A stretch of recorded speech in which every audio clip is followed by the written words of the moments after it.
다음은 충청남도 교육청 김지철 교육감님의 축사 영상을 시청하시겠습니다. 교육감께서는 사실 오늘 행사에 참여하셔서 축사를 해주시기로 하셨는데요. 국정감사하고 일정이 겹치셔서 영상으로 대신해 주셨습니다. 영상 보도록 하겠습니다. 여러분 안녕하세요. 충남교육감 김지철입니다. 쉼과 여유를 주는 가을이 왔지만 코로나19 장기화로 가을의 풍요로움을 누리기에는 아직 어려운 시기입니다. 이 순간에도 철저한 방역을 바탕으로 교육에 여념이 없으신 현장의 모든 선생님들이 계시기에 코로나19를 극복할 수 있을 거라고 확신합니다. 이 자리를 빌려서 교육 현장에서 최선을 다하고 계신 모든 선생님들께 진심으로 깊은 감사의 말씀을 드립니다. 감염병 전문가들은 앞으로 코로나19 이전으로 돌아가는 것은 어려울 것이라고 우울한 전망을 내놓고 있습니다. 코로나가 종식되더라도 다른 신종 바이러스가 몇 년 간격으로 또다시 발생할 가능성이 높다고 말하는 것입니다. 이제는 코로나와 함께하는 일상시대에 맞는 교육을 고민해야 할 때가 왔습니다. 전 세계가 K-방역이라고 일컬으며 우리나라의 코로나19 대응에 대해 찬사를 보내고 있습니다. 이는 우리나라 국민이 다른 나라와는 달리 사재기 등을 하지 않고 사회적 책임에 동참하면서 서로 협력하고 있기 때문입니다. 우리 학생들도 스스로 위기를 관리하며 협력하는 민주시민으로 우뚝 설 수 있도록 민주시민 교육의 방향이 설계되어야 할 것입니다. 오늘 코로나 일상시대 충남 민주시민 교육의 방향을 묻다라는 주제로 열리는 2021 충남 하반기 교육정책마당은 그래서 그 의미가 더욱 남다르다 할 것입니다. 오늘 교육정책마당에 관심을 가지고 대면 또는 실시간 비대면으로 참여해 주시는 교육공동체 여러분과 행사를 준비해 주신 관계자 모든 분들께 감사의 말씀을 드립니다. 오늘 강연을 듣고 충남의 민주시민 교육 방향에 대해 자유롭게 묻고 자유롭게 답하며 생각이 더욱 깊어지는 의미 있는 가을이 되시기를 바랍니다. 충남교육청과 교육정책연구소에서는 오늘 논의된 의견을 잘 정리해서 충남의 모든 학교가 민주시민 교육의 장이 되도록 더욱 노력하겠습니다. 여러분 고맙습니다. 그럼 지금부터 바로 교육정책마당을 시작하도록 하겠습니다. 지금부터는 저는 사라지고요. 오늘 이번 교육정책마당 좌장을 맡으신 공주교육대학교 이우진 교수님께서 진행을 하시도록 하겠습니다. 이우진 교수님께 큰 박수 부탁드립니다.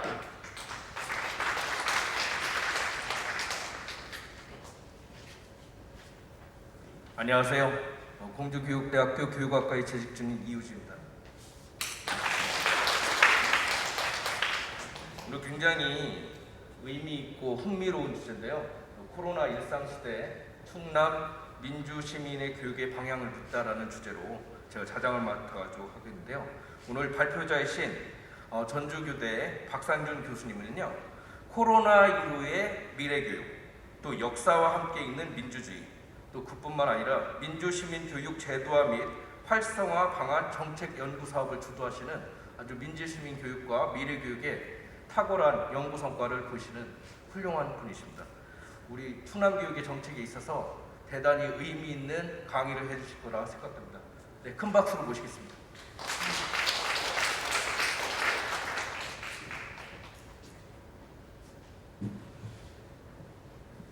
예, 반갑습니다. 전주교대에서 민주시민교육이나 인권교육에 대해서 가르치고 있는 박상준입니다. 이렇게 훌륭한 선생님들 앞에서 강의할 수 있도록 초대해 주셔서 영광이고요. 제가 그 민주시민교육의 방향에 대해서 정답을 제시한다기보다는 오늘 같이 한번 저희가 토론하고 생각할 수 있는 토론거리를 제시하고자 합니다. 그래서 일단 코로나 이후에 사회가 어떻게 바뀌어야 할 것인지, 그리고 그런 코로나 이후 코로나가 일상화됐을 때 우리가 어떻게 민주시민교육을 해야 될 것인지 함께 토론할 수 있는 거를 몇 가지 제안을 드리고자 합니다.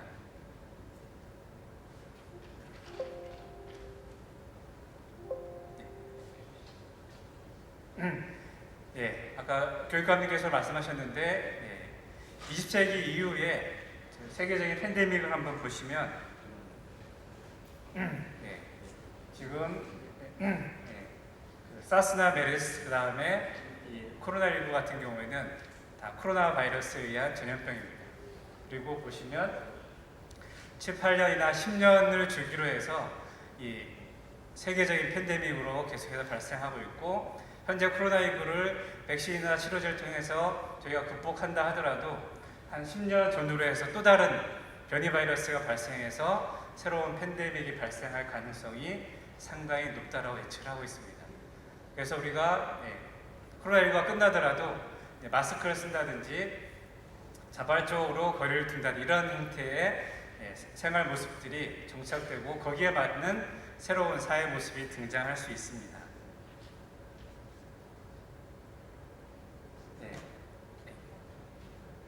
그래서 코로나 이후에 우리 사회가 어떻게 바뀌어갈 것인가에 대해서 많은 학자들이 예측을 하고 있는데, 저는 주로 이제 교육과 관련해서 교육에서 의미 있는 변화와 관련해서 몇 가지 말씀을 드리고자 합니다. 일단 사람의 관계가 직접 만나서 접촉하고 대면하는 관계에서 비접촉 관계가 훨씬 더 가속화되는 그런 사회로 바뀌어갈 거라는 겁니다. 사회적 거리두기라든지 마스크 쓰기가 끝나더라도 우리가 코로나19에서 경험했던 것처럼 서로가 서로에게 직접 만나서 얘기하고 어떤 활동하는 것보다는 온라인 네트워크를 통해 가지고 비접촉을 통해서 또 간접적으로 소통하고 활동하는 그런 모임이 훨씬 더 증가할 거라는 거고, 더 중요한 거는 최근에 Z세대 또는 MZ세대라고 하는 이 디지털 세대들의 기본적인 성향이나 또는 기질 자체가 비대면 관계를 선호한다는 겁니다. 아마 초등학교에 계신 선생님들은 훨씬 더 실감하실 수 있을 텐데요. 요즘 아이들은 사람을 직접 만나서 얘기하고 이런 것보다는 스마트폰을 통해서 간접적으로 비대면으로 얘기하고 하는 걸 훨씬 더 좋아합니다. 저는 책 쓸 때 가끔 이제 카페에 가서 쓰면서 젊은 학생들이 어떻게 하고 있는지를 보는데요. 분명히 남녀 애인 관계인데 들어와서 보면 잠깐 주문하고 얘기하다가 각자 스마트폰 가지고 검색한다든지 얘기하는 그런 형태로 활동을 하고 있습니다. 그리고 또 어떤 그 조사에 따르면 최근 10대 이후의 학생들의 그 증상 중에 하나가 대면에서 만나서 얘기하는 것뿐만 아니라 전화 통화에 대한 불안증도 있다고 합니다.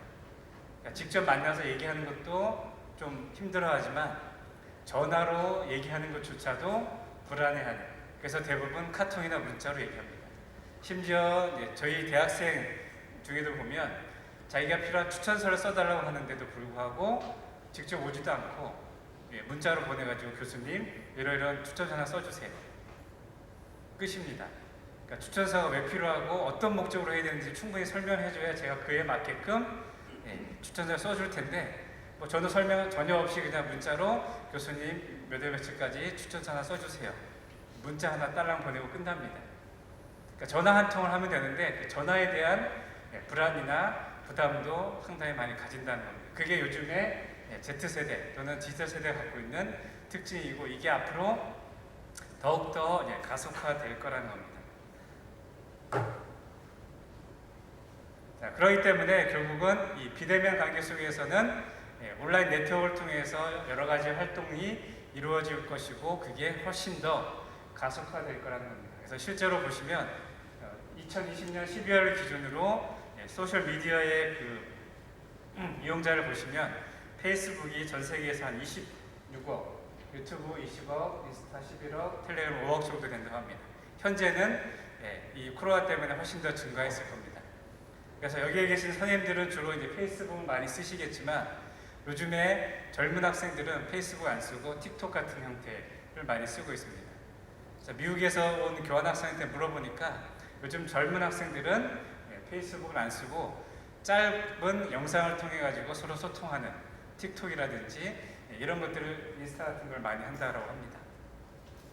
그리고 여러분의 경우도 이제 코로나 때문에 작년 4월부터 갑자기 온라인 수업을 하시게 됐는데, 물론 이 온라인 수업, 온라인 회의가 코로나 때문에 생긴 건 아닙니다.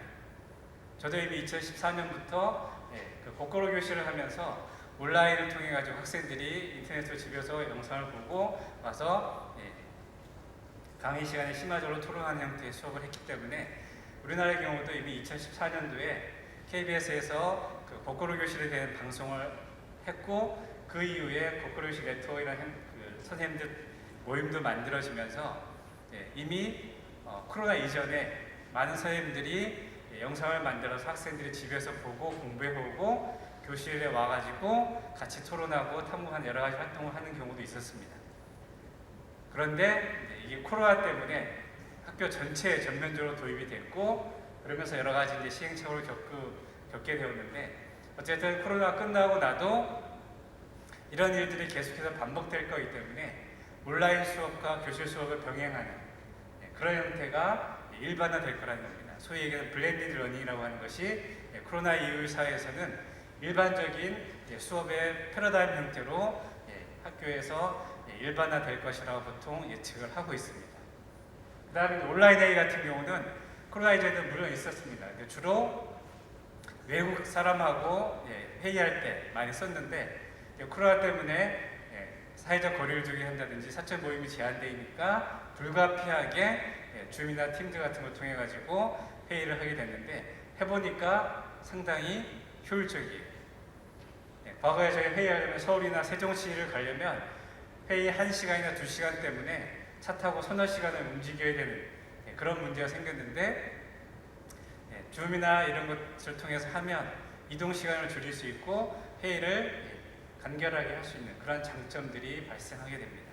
그래서 아마도 코로나가 끝나더라도 정말 중요한 문제가 아닌 한 대부분 온라인을 통해서 회의하는 것들이 아마 일반화될 가능성이 상당히 높다고 볼 수 있습니다. 그리고 코로나 때문에 대부분 집콕하면서 많은 분들이 온라인 통해서 쇼핑하는 데 보시면 온라인 중에서도 대부분 모바일 스마트폰을 통해서 쇼핑하는 것들이 70% 이상으로 증가했습니다. 과거에는 온라인 쇼핑할 때 주로 이 TV라든지 컴퓨터를 통해서 쇼핑을 했었는데 요즘은 대부분 이 스마트폰을 가지고 온라인 쇼핑을 하고 있고 그 비중이 상당히 증가하고 있다는 겁니다. 그래서 조금 전에 제 딸한테 문자가 왔습니다. 지금 중학교 3학년인데 중간고사 끝났으니까 자기 옷 사야 된다고 통장으로 돈 보내라고. 돈만 보내주면 지가 알아서 스마트폰으로 옷을 산다는 겁니다. 그만큼 미래 사회에서는 초등학생들조차도 스마트폰으로 얼마든지 물건을 사고 팔 수 있는 그런 형태로 증가할 가능성이 많다라고 얘기를 하고 있습니다. 자, 그 다음에 이제 최근에 디지털 기술이 급격하게 발전하면서 도래한 게 뭐냐면 바로 메타버스입니다. 메타버스가 뭐냐면 동탄 밑에 있는 메탄으로 가는 버스가 아니고요. 동탄하고는 전혀 관계없는 이 현실하고 가상을 결합해서 만들어낸 새로운 가상 세계입니다. 아마 영화 그 매트릭스라든지 또는 아바타 같은 영화를 생각하시면 될 텐데 현실을 닮아 있긴 한데 현실에 존재하지 않는 디지털 세계 속에 새롭게 존재하는 가상 세계입니다. 근데 이게 왜 중요하냐면 현실에 존재하지는 않지만 가상 세계에서 우리가 여러 가지 일상적인 생활을 할 수도 있고 그 다음에 심지어는 경제 활동이 이루어진다는 겁니다. 그래서 아마 이미 수업에 이용하시는 분도 계실 텐데 대학에서는 가상 강의실을 만들어 가지고 지금처럼 코로나 때문에 대학에 못 올 경우에 아바타나 또는 부캐를 만들어 가지고 강의실에 입장하면 교수도 아바타를 통해 가지고 강의를 하고 학생들이 강의를 듣는 그런 시대가 되어가고 있습니다. 그러니까 미래 사회 좀 더 기술이 발전하면 초중고등학교에도 가상 교실이 만들어지고 학생들이 굳이 학교에 오지 않더라도 가상 교실에 출석해 가지고 선생님의 수업을 듣고 배우는 그런 형태가 이루어질 수도 있다는 겁니다.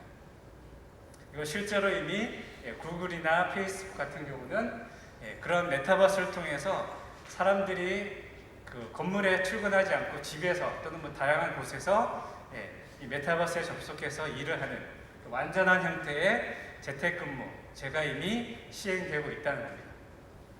그리고 가상세계에서도 얼마든지 경제활동이 이루어서 물건을 사고 팔기도 하고 부가가치를 창출하는 그런 형태가 이루어지고 있습니다.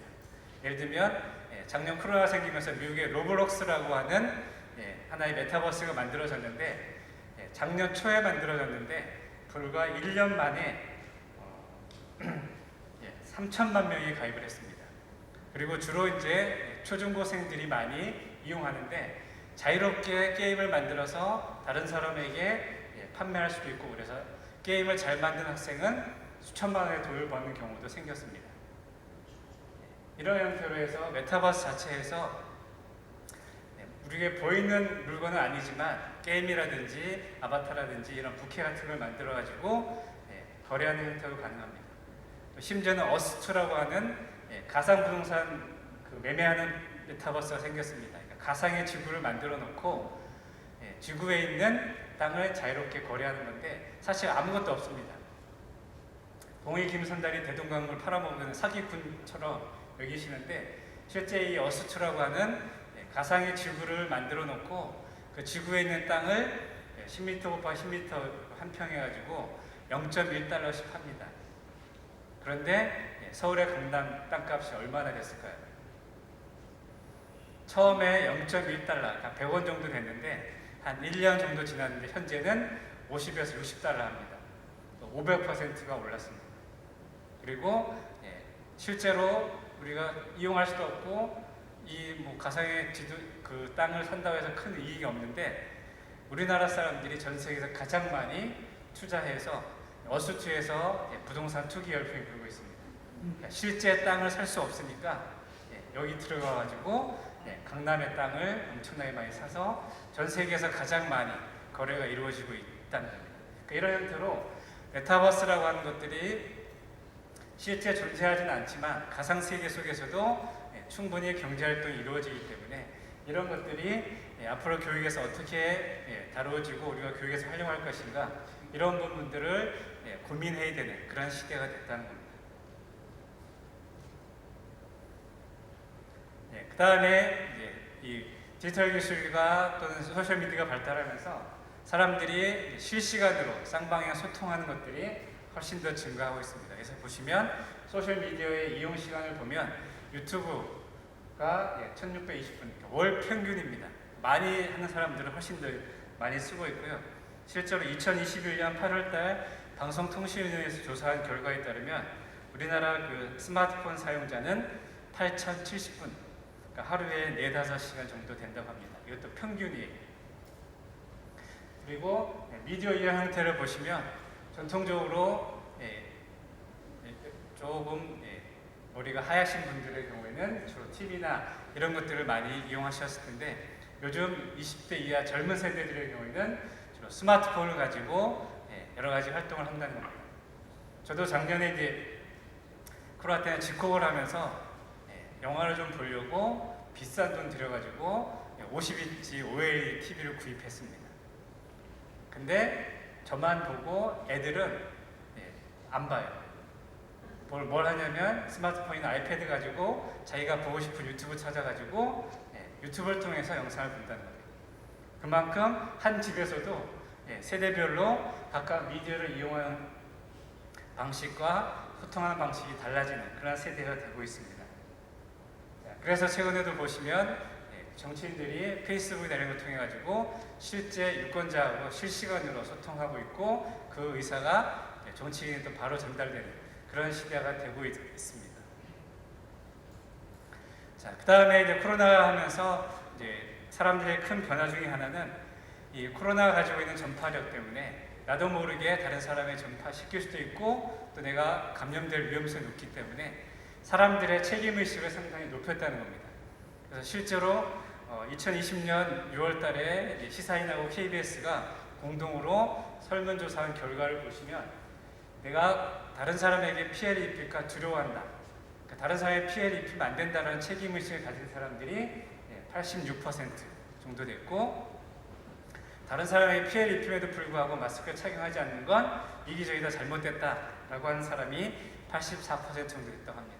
그만큼 코로나를 통해서 나의 말과 행동이 타인에게 영향을 미친다라고 하는 부분들을 사람들이 인식하면서 책임에 대한 부분들을 훨씬 더 인식하는 그런 형태로 바뀌어가고 있다는 게 특징이라고 볼 수 있습니다.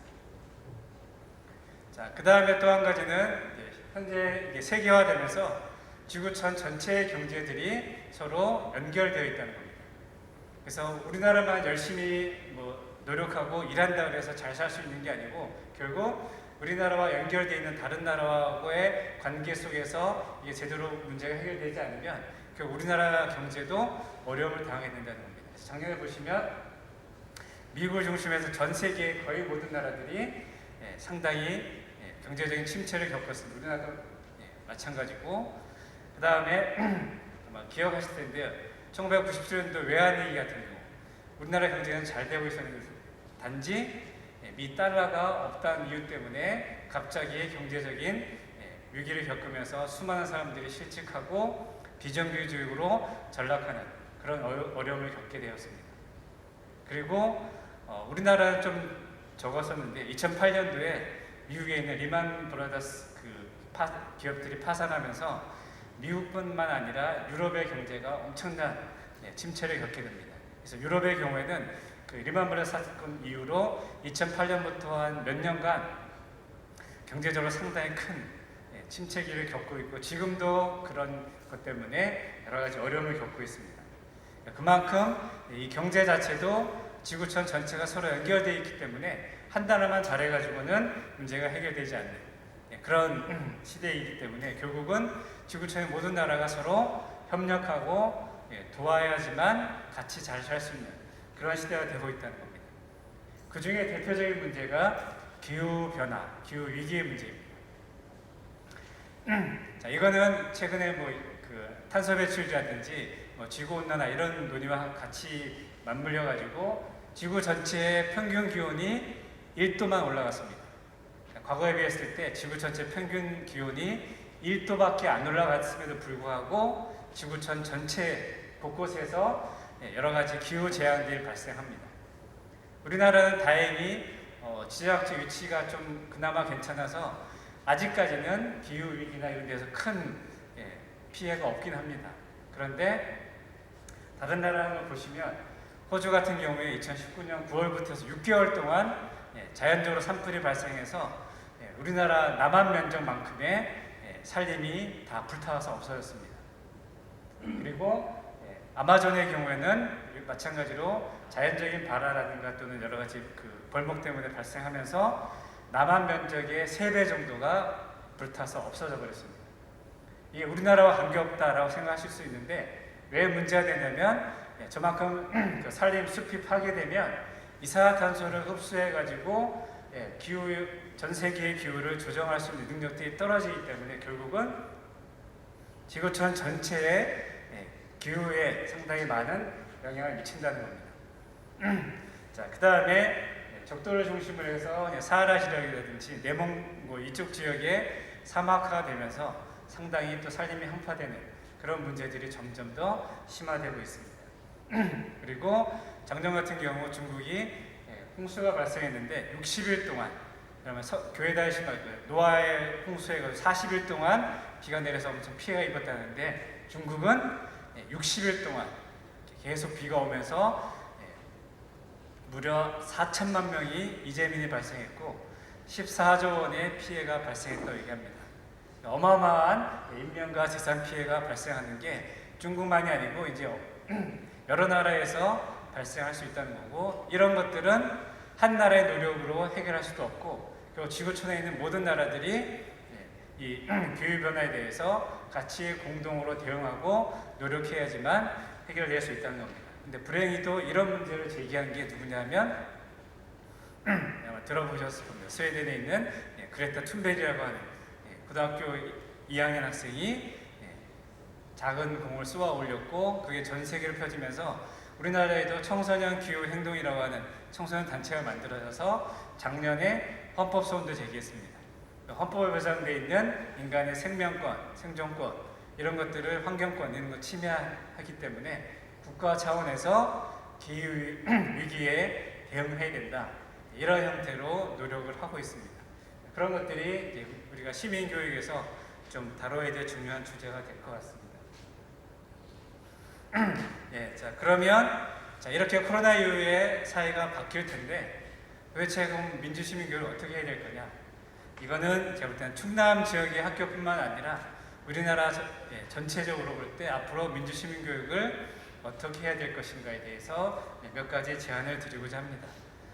그런데 먼저 저희가 생각해 볼 게 도대체 민주시민 교육이라는 게 뭘까라고 선생님들한테 물어봤을 때 선생님들마다 생각이 다 다르시다는 거예요. 그래서 실제로 보면 2019년도에 전라북도 교육청에서 4,920명의 선생님을 대상으로 설문조사하는 경우가 있습니다. 보면 대부분의 선생님이 민주시민교육에 대해서 잘 알고 있다고 답변을 하셨는데 그러면 도대체 민주시민교육이라는 게 뭐냐? 민주시민교육에서 무엇을 가르쳐야 되느냐라고 물었더니 저런 대로 인성이나 배려, 인권 이런 걸 가르치는 게 민주시민교육이다라고 답변하셨습니다. 틀린 대답은 아니에요. 민주시민교육을 기를 때 인성도 가르쳐야 되고 배려나 그다음에 인권 이런 것도 가르쳐야 되는 건 맞습니다. 그런데 그게 민주시민교육은 또 아니에요. 또 최근에 오징어 게임이 등장을 해서 유행을 하고 있는데 아마 잘 모르실 겁니다. 여러분의 부모님 세대 60년대, 70년대에 장난감도 없고 컴퓨터 게임이 없던 시대에 땅바닥에 그림 그려놓고 했던 건데 보시면 오징어 게임에 오징어는 없습니다. 실제 오징어 모양과 닮지도 않았고 오징어 게임이라고 부르지만 그 게임을 하는 내용이나 보시면 오징어는 없어요. 현재 민주시민교육이 그러한 문제점을 드러내고 있습니다. 2018년도에 교육부나 시도교육청에서 민주시민교육과를 만들면서 민주시민교육을 상당히 강조하고 있긴 한데 실제 학교 현장에서는 민주시민교육이 제대로 되려고 있지 않은 그런 문제점을 드러내고 있습니다. 왜냐하면 민주시민교육 보시면 민주주의와 시민교육이 결합되어 있는 용어고 민주주의를 전제하고 있습니다. 민주주의 사회에서 시민으로서 살아갈 때 필요한 사람을 길러내는 게 민주시민교육인데 그래서 유럽의 경우에는 민주시민교육이라는 말 자체가 없습니다. 그냥 시민교육이에요.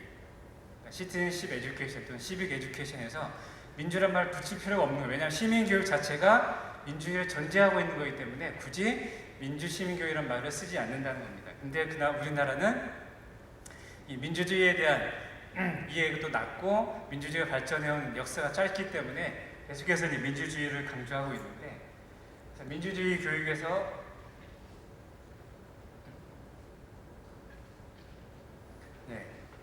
가장 중요한 부분 중에 하나는 민주주의에 대해서 제대로 이해시키는 게 필요합니다. 실제로 보시면 1960, 70년대 박정희 정권이 한국식 민주주의라고 주장하면서 사람들을 설득했습니다.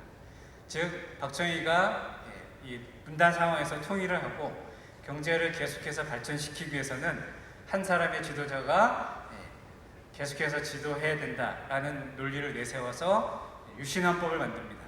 즉 박정희가 장기 집권할 수 있고 체육관 선거 간접으로 대통령을 뽑을 수 있게 하는 헌법을 만들었는데 무려 91.5%의 국민들이 동의해서 헌법이 통과됩니다. 이 당시에 국민들이 민주주의가 도대체 뭔지를 제대로 이해하지 못했기 때문에 그런 형태의 비민주적인 실제로 민주주의라 할 수 없는 헌법과 제도에 대해서 동의를 해줬다는 거죠. 민주주의에 대해서 제대로 이해했다면 저렇게 높은 찬성률이 나올 수 없습니다. 자, 그런 점에서 민주주의가 무엇인지 그리고 우리나라 헌법 제1조에 보시면 민주공화국이라고 되어 있습니다. 민주주의 국가가 아니라 민주공화국으로 되어 있습니다. 그 얘기는 민주정하고 공화정 두 개가 결합되어 있는 정치 형태인데 이 공화정은 기존의 왕이라는 제도를 없애고 왕을 인정하지 않고 두 사람 이상이 공화, 그러니까 함께 권력을 공유하면서 통치하는 그런 형태의 정치 형태가 공화정입니다. 이게 등장한 이유가 뭐냐면 대한제국 시절 때 고종 황제가 주권을 포기하고 바로 한일 강제 협약을 통해 가지고 주권을 일본에 넘겨버리면서 독립운동이 시작됩니다. 그래서 이 독립운동 세력들이 황제가 주권을 포기해버렸기 때문에 이제 주권은 일반 국민한테로 넘어왔다. 그래서 이제 황제나 왕은 인정하지 않고 국민이 스스로 주권을 가지고 지배하는 나라를 만들자라고 하면서 만든 게 민주공화국입니다. 서양에는 민주공화국이란 말이 없습니다. 미국이나 유럽의 뭐 여러 가지 독립혁명사나 프랑스 인권선언이나 여러 가지 그 문서나 헌법에 보시면 디모크라틱 리퍼블이라고 하는 민주공화국이라는 용어 자체가 없습니다. 그냥 대부분 민주주의이거나 공화 정치였다는 겁니다. 그만큼 이 민주주의에 대해서 우리가 제대로 이해할 필요가 있고, 두 번째는 과거에서 이 다수결을 민주주의를 기본적인 원리로 잘못 가르쳤다는 겁니다. 그래서 많은 학생들뿐만 아니라 심지어 저희가 좀 창피하긴 한데 대학에서 교수 회의할 때조차도 우리 바쁘니까 민주의 원칙인 다수결을 빨리 결정하고 가자 이런 식으로 한다는 겁니다. 그런데 다수결은 민주주의 원리가 아닙니다. 그냥 우리가 의사를 결정할 때 여러 가지 방식 중에 하나에 불과합니다. 그래서 본래의 민주주의라고 하는 건 자유로운 토론을 통해서 구성원들이 충분히 합의에 도달하는 과정이 민주적인 거고, 그게 절차적 민주주의입니다.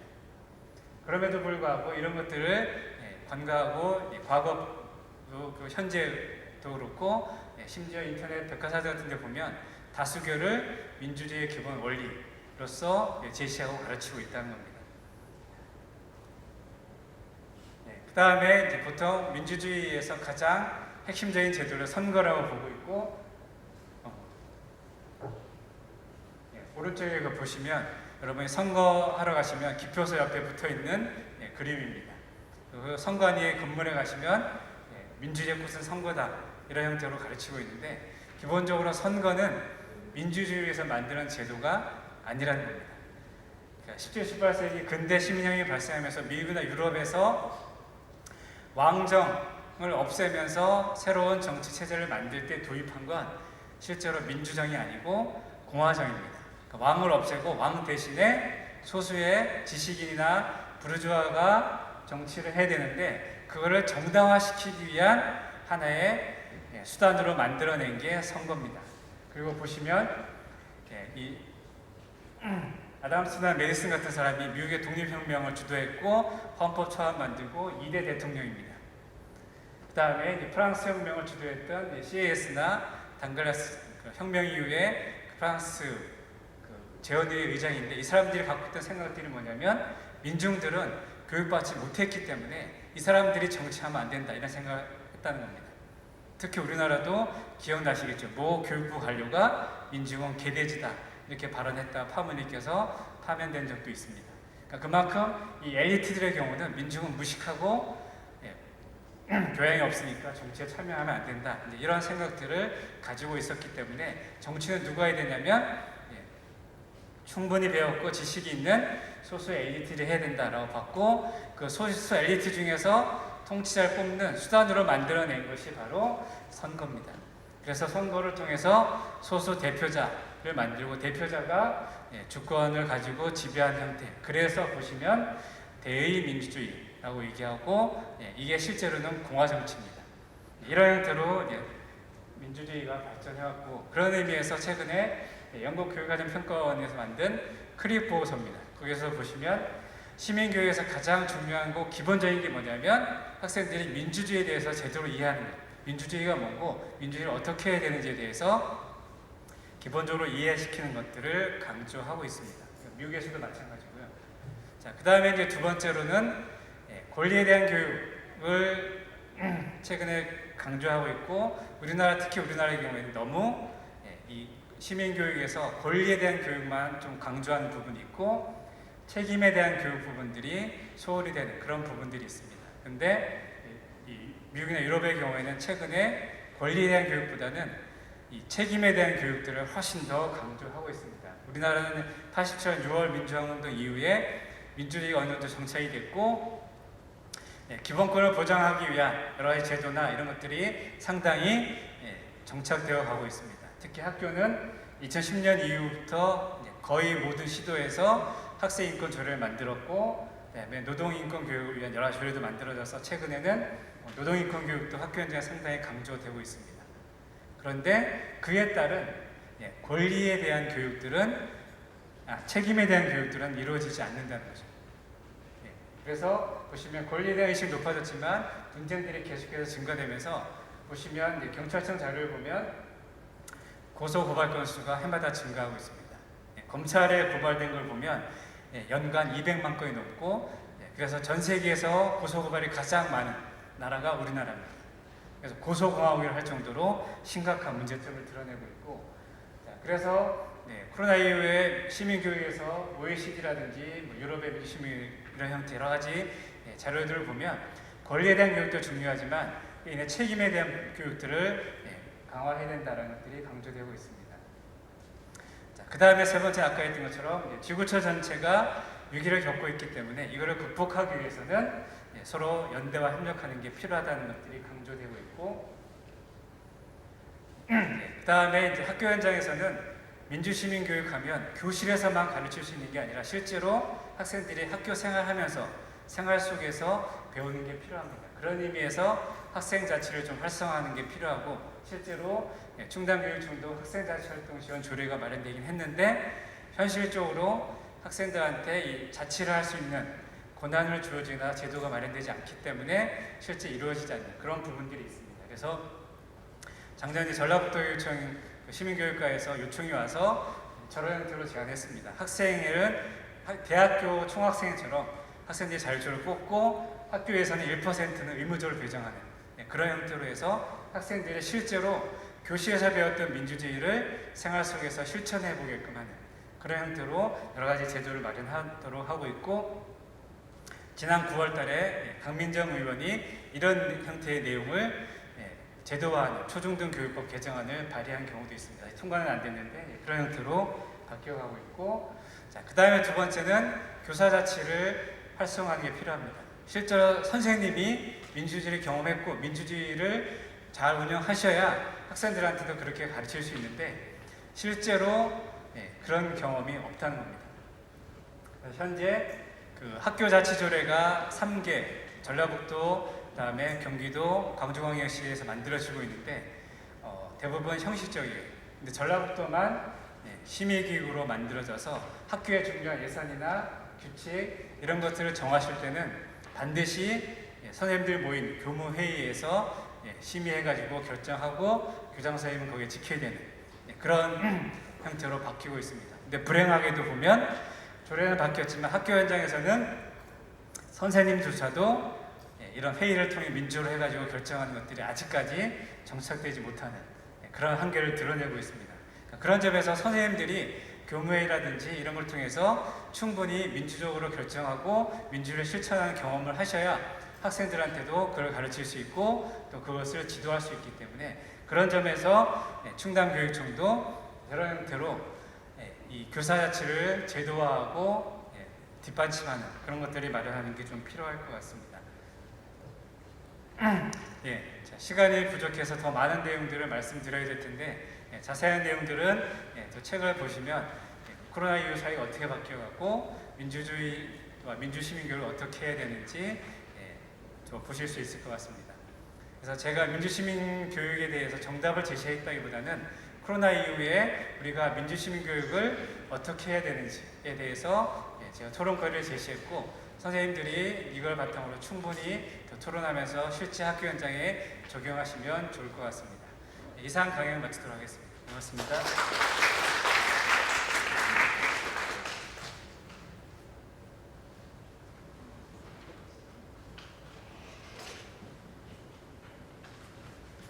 네, 교수님께서 굉장히 흥미로운 주제로 발표를 하셨는데요. 첫 번째로 바로 미래교육의 방향, 또 미래교육이 어떻게 이루어질지, 두 번째로 민주시민 교육을 앞으로 어떻게 시행해야 할지 두 차원에서 지금 논의하셨습니다. 본인께서는 사실상 어떤 답안을 제시하기보다는 토론거리를 제공해 주신다고 하셨는데 저 자신도 똑같이 느끼는 거지만 제가 민주시민 교육을 그와 관련해서 강의를 할 때 제가 오류를 범하고 있지 않은가 이런 측면에서 많은 시사점을 제공해 줬다고 생각합니다. 지금 일단은 토론하기 위해서 자리 배치가 필요하다고 해서요. 약간의 시간을 가지도록 하겠습니다. 5분 정도 시간을 갖고 자리 정리를 하도록 하겠습니다. 네. 네, 이제 2부 순서로 지정 토론을 할 시간이 되었는데요. 선생님들 모두 자리에 착석 부탁드립니다. 먼저 첫 번째 지정 토론은 미래 공생교육 저자이신 김한희 선생님께서 논평을 해주실 건데요. 제목은 그렇습니다. 민주주의 데모스의 힘. 네, 이에 대해서 한번 논평 들어보도록 하겠습니다. 네, 반갑습니다. 미래 공생교육 저자 김한입니다. 먼저 토론에 앞서 박상준 교수님의 발제문을 잘 읽었습니다. 쉽지 않은 주제인데 잘 풀어주신 노고에 존경과 감사를 표합니다. 제가 이제 제 지적 토론 시간에는 토론이나 질문을 드리기 전에 제 이제 문제의식을 먼저 펼치고자 합니다. 그래서 그거를 먼저 말씀드리고 종합 토론 시간에 질문을 드리도록 하겠습니다.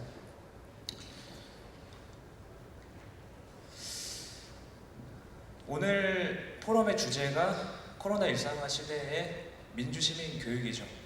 사실 우리 팬데믹 이 사건 이후에 이런 주제의 포럼들 그리고 이런 강연 그리고 책도 많이 나왔던 것으로 알고 있는데 사실 우리가 이 코로나 일상화 시대에 이 가로를 넣고 이걸 빼도 크게 다르지 않은 이런 토론이나 포럼 자리가 많았던 것 같아요. 그래서 제가 생각할 때는 우리가 이 코로나 시대라는 어떤 구분점을 두려면 이게 과거와 미래에 어떤 차이점이 있는지 이걸 좀 명확하게 그 변곡점을 짚어봐야 될 것 같습니다. 이게 사실은 이 땡땡 시대라는 말이 굉장히 폭력적인 언어예요. 왜냐하면 과거와 이제 현재를 구분점을 이렇게 명확하게 칼로 자르듯이 나눠놓고는 이렇게 규정 짓는 거기 때문에 우리가 사실 굉장히 조심스럽게 다뤄야 할 문제라고 생각하고요. 그래서 좀 크게 이제 저는 이 세 가지 접근법으로 살펴보고자 합니다. 제 토론문을 보시면 이 페이지에 보시면 위도 코로나 지금 해야 할 일들이 있습니다. 이 강영구 기자 제가 사실은 코로나 관련해가지고 가장 신뢰하는 전문가 중에 한 분인데요. 앞으로 이제 어떻게 해야 될지에 대한 고민이 담겨 있습니다. 제가 이거를 왜 담았냐면 이런 거라는 거죠. 코로나 일상화 시대에 우리가 고민해야 될 거는 이 방역을 위해서 엄격하게 유지해야 되는 것. 그럼에도 불구하고 우리가 유지되어야 하는 이 비일상은 무엇이라는 거죠. 우리 비일상이 사실 익숙하죠. 우리 비일상이 일상화됐죠. 마스크 쓰고 말하는 게 익숙하잖아요. 마스크 벗고 있는 거를 굉장히 어색해합니다. 우리 아이들이. 그래서 교과서에 마스크 벗고 이야기하는 장면 나오면 분노합니다. 바로 마스크 그려줍니다. 잘 아시죠? 자, 그 비일상이 일상화됐고 일상이 비일상화됐습니다. 그런데 우리가 이제 위드 코로나 혹은 코로나 일상화 시대로 간다고 했을 때 그럼에도 불구하고 유지되어야 될 비일상은 무엇이 있는지, 그리고 두 번째 팬데믹 시대 이전으로 돌아갈 수 있는 부분들, 그래서 단계적으로 일상은 회복을 해야 한다고 할 때 그 경계와 수준을 어떻게 정할지, 마지막으로 새롭게 상상되어야 할 지점들, 포스트 코로나 혹은 코로나 일상화 시대에 우리가 그 기존에는 미처 사고하지 못했던 부분들을 살펴볼 지점이 분명히 있습니다. 그래서 이 세 가지 관점에서 우리가 살펴봐야지 이 앞에 이제 코로나 일상화 시대를 가로치지 않고 이거 있나 없나 다르지 않은 그 포럼이 아니라 좀 의미 있는 이런 토론이 가능할 것 같습니다. 그래서 먼저 그럼에도 불구하고 유지되어야 할 그런 주제로 말씀드리고자 합니다. 그 발제자님께서도 잘 지적해 주셨다시피 민주주의가 빠진 민주시민 교육이 이루어지고 있다는 거예요. 역설이죠. 단팥빵인데 단팥이 없다는 건데 왜 그러냐는 겁니다. 근데 사실은 그 우리가 이 문제에 대해서 발제자님도 지적해 주셨다시피 흔히 이제 하는 접근은 이제 민주주의를 우리가 오해하고 있기 때문에 아니면 민주시민 교육에 대해서 잘 모르기 때문이라는 거죠. 근데 저는 여기에 대해서 의문을 한번 제기해보고 싶은 겁니다. 제가 생각할 때 민주주의에는 두 가지 접근법이 있습니다. 하나는 명사로서의 민주주의가 있고 두 번째로는 동사로서의 민주주의입니다. 그런데 우리에게 민주주의는 항상 명사로서의 민주주의였던 것 같아요. 그러니까 하나의 교양이고 지식이고 계몽이고 서구로부터 수입되고 완성된 무언가, 항상 이미 주어진 무언가죠. 그래서 유럽이나 미국의 성숙된 그런 나라로부터 수입되어야 할 무언가였다는 거죠. 그런데 사실 이 명사로서의 민주주의가 한계를 가진 점이 있습니다. 뭐냐면 이 관념으로서의 민주주의라는 거가 필히 현실에서의 민주주의에서 부조화를 가져올 수밖에 없는데, 그랬을 때 우리는 흔히 포기하고 만다는 거죠. 현실은 바꿀 수 없는 것이다라고 생각하면서, 아니면 오히려 현실을 관념에 맞추려고 하는 거죠. 우리가 성숙한 이거를 받아들이지 못해서 그렇다. 교양이 부족하기 때문에 그렇다.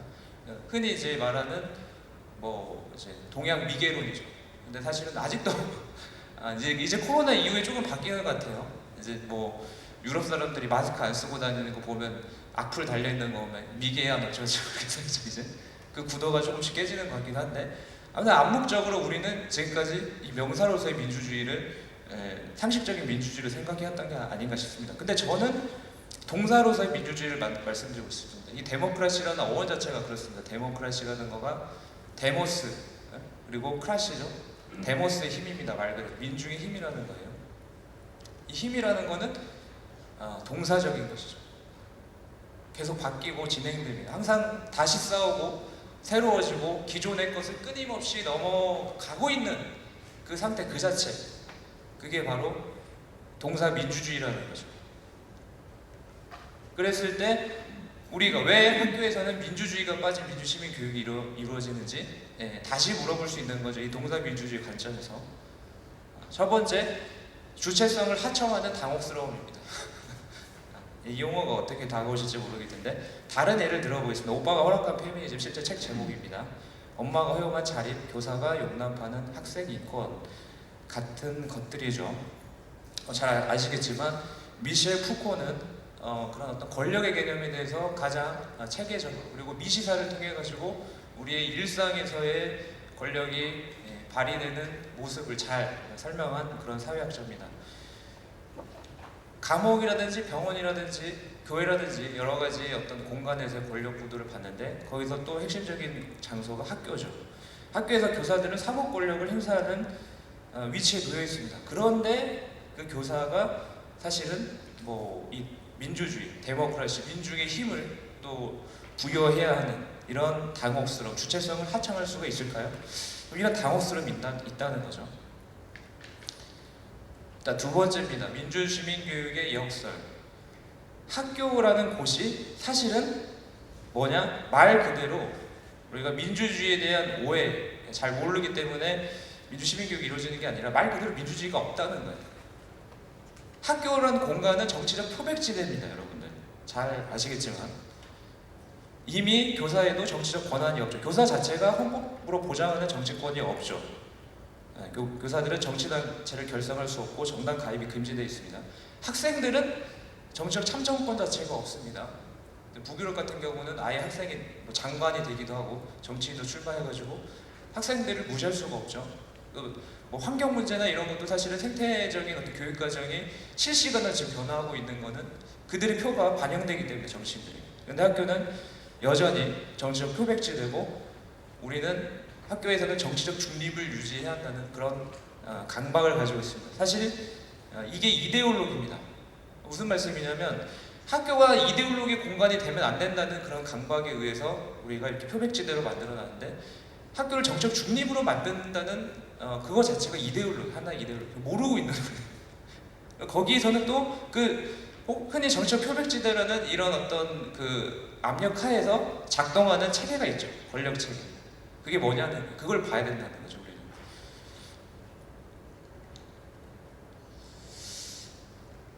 그래서 이런 한국의 사실은 이제 학교 교실의 민주주의 한계는 한국 사회의 민주주의 한계입니다. 그대로 보여줄 뿐이에요. 최근 사례입니다.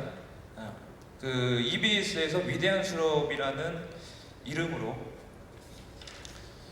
전 세계에서 각 분야 석학들을 초청한 연속 특강이 있었는데 EBS 홈페이지에 악플이 쏟아졌습니다. 주디스 버틀러라는 사람을 초청하지 말아야 강연을 빨리 취소해라. 그래서 이 사람이 소외 성애자이기 때문에 그리고 근친 상간 성애자다. 그래서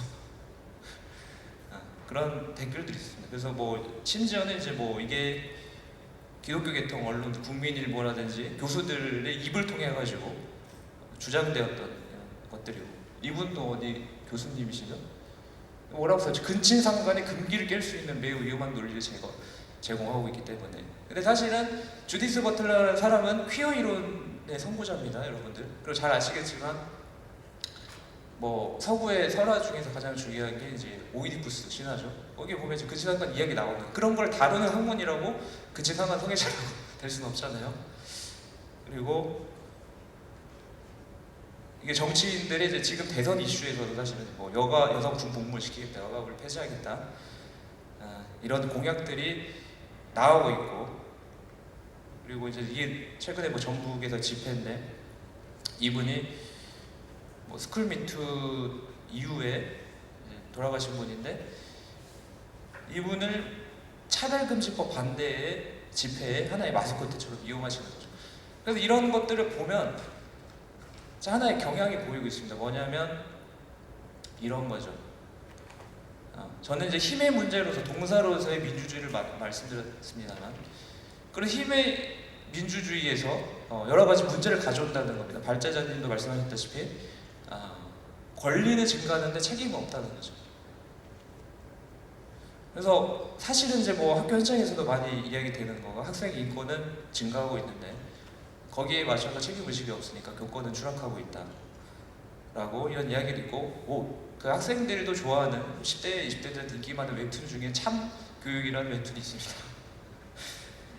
그런 걸 보면 우리가 이 소수자의 권력 증대가 사회 문제의 원인이라고 사실 생각하고 있다는 거죠.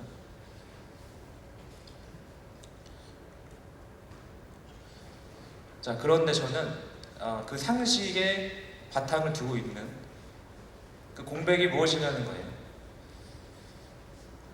이겁니다. 합리주의, 자본주의, 능력주의의 삼위일체. 민주주의라는 건 사실은 동사적 개념으로 뭐냐, 권력의 공백을 뜻하는 겁니다. 근데 그 틈을 자꾸 이 특정한 기표로 메꾼다는 거죠. 이게 바로 합리주의, 자본주의, 능력주의인데 뭐 이제 발자님도 오징어 게임 말씀하셨는데 K 컨텐츠로 인기 있는 것들을 컨텐츠들 보면 오징어 게임, DP, 그리고 영화 기생충, 그리고 세계적인 게임 배틀그라운드 다 공통점이 있죠. 데스매치, 무한 경쟁. 근데 그 컨텐츠들이 한국에서 생산되고 있고 왜 세계인들이 그걸 열광하냐는 거예요. 공감하냐는 거예요. 그게 다른 나라 시민들도 사실은 그 감각을 느낀다는, 변화하고 있다 이렇게. 자본주의적인, 능력주의적인 무한 경쟁 시스템으로 변화하고 있다는 것을 느끼고 있는데 사실은 한국 사회가 그런 신자유주의의 현현이라는 거죠. 우리가 더 이상 이제 디벨라핑 컨트리가 아닙니다. 추격 민주주의 사회가 아니에요. 한국은 최첨단입니다. 자본주의 정신의 그 현현이에요. 그래서 사실 이런 K 컨텐츠가 인기가 많은 거죠. 노골적으로 다 묘사하고 있기 때문에. 사실 외국 사회는 브레이크가 있죠. 유럽 사회만들은 브레이크가 있을 때 민주주의가 아직 작동하고 있기 때문에. 네. 그래서 이 합리주의, 자본주의, 능력주의의 삼위일체 삼각형은 어떻게 작동하냐? 바로 테크노크라시를 통해서입니다.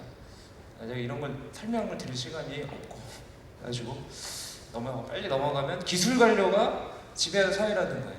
그게 이제 우리가 알고 있는 합리성이죠. 뭐 이제 클라우스 슈박 같은 사람이 나와가지고 4차 산업혁명 얘기하면 뭐 아무 비판 의식 없이 뭐 캐리스 같은 뭐 교육 연구기관 같은 교수들이는 나와가지고 4차 산업혁명을 따르지 않으면 국가 경쟁력이 저하되고 개인은 직장을 잃고 우리 아이들은 앞으로 장래가 어둡습니다.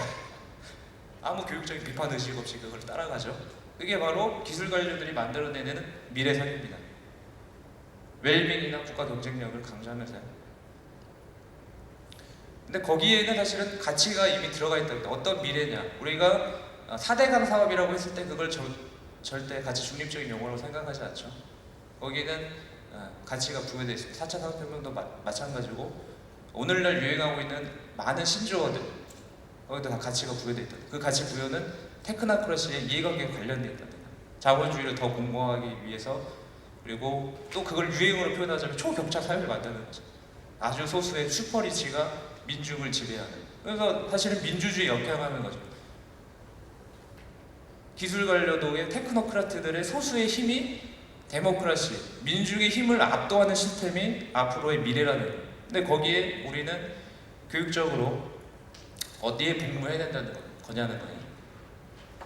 제가 생각할 때 오늘날 중요한 거는 이 환경 문제, 코로나 사실은 문제도 환경 생태 위기 일부잖아요.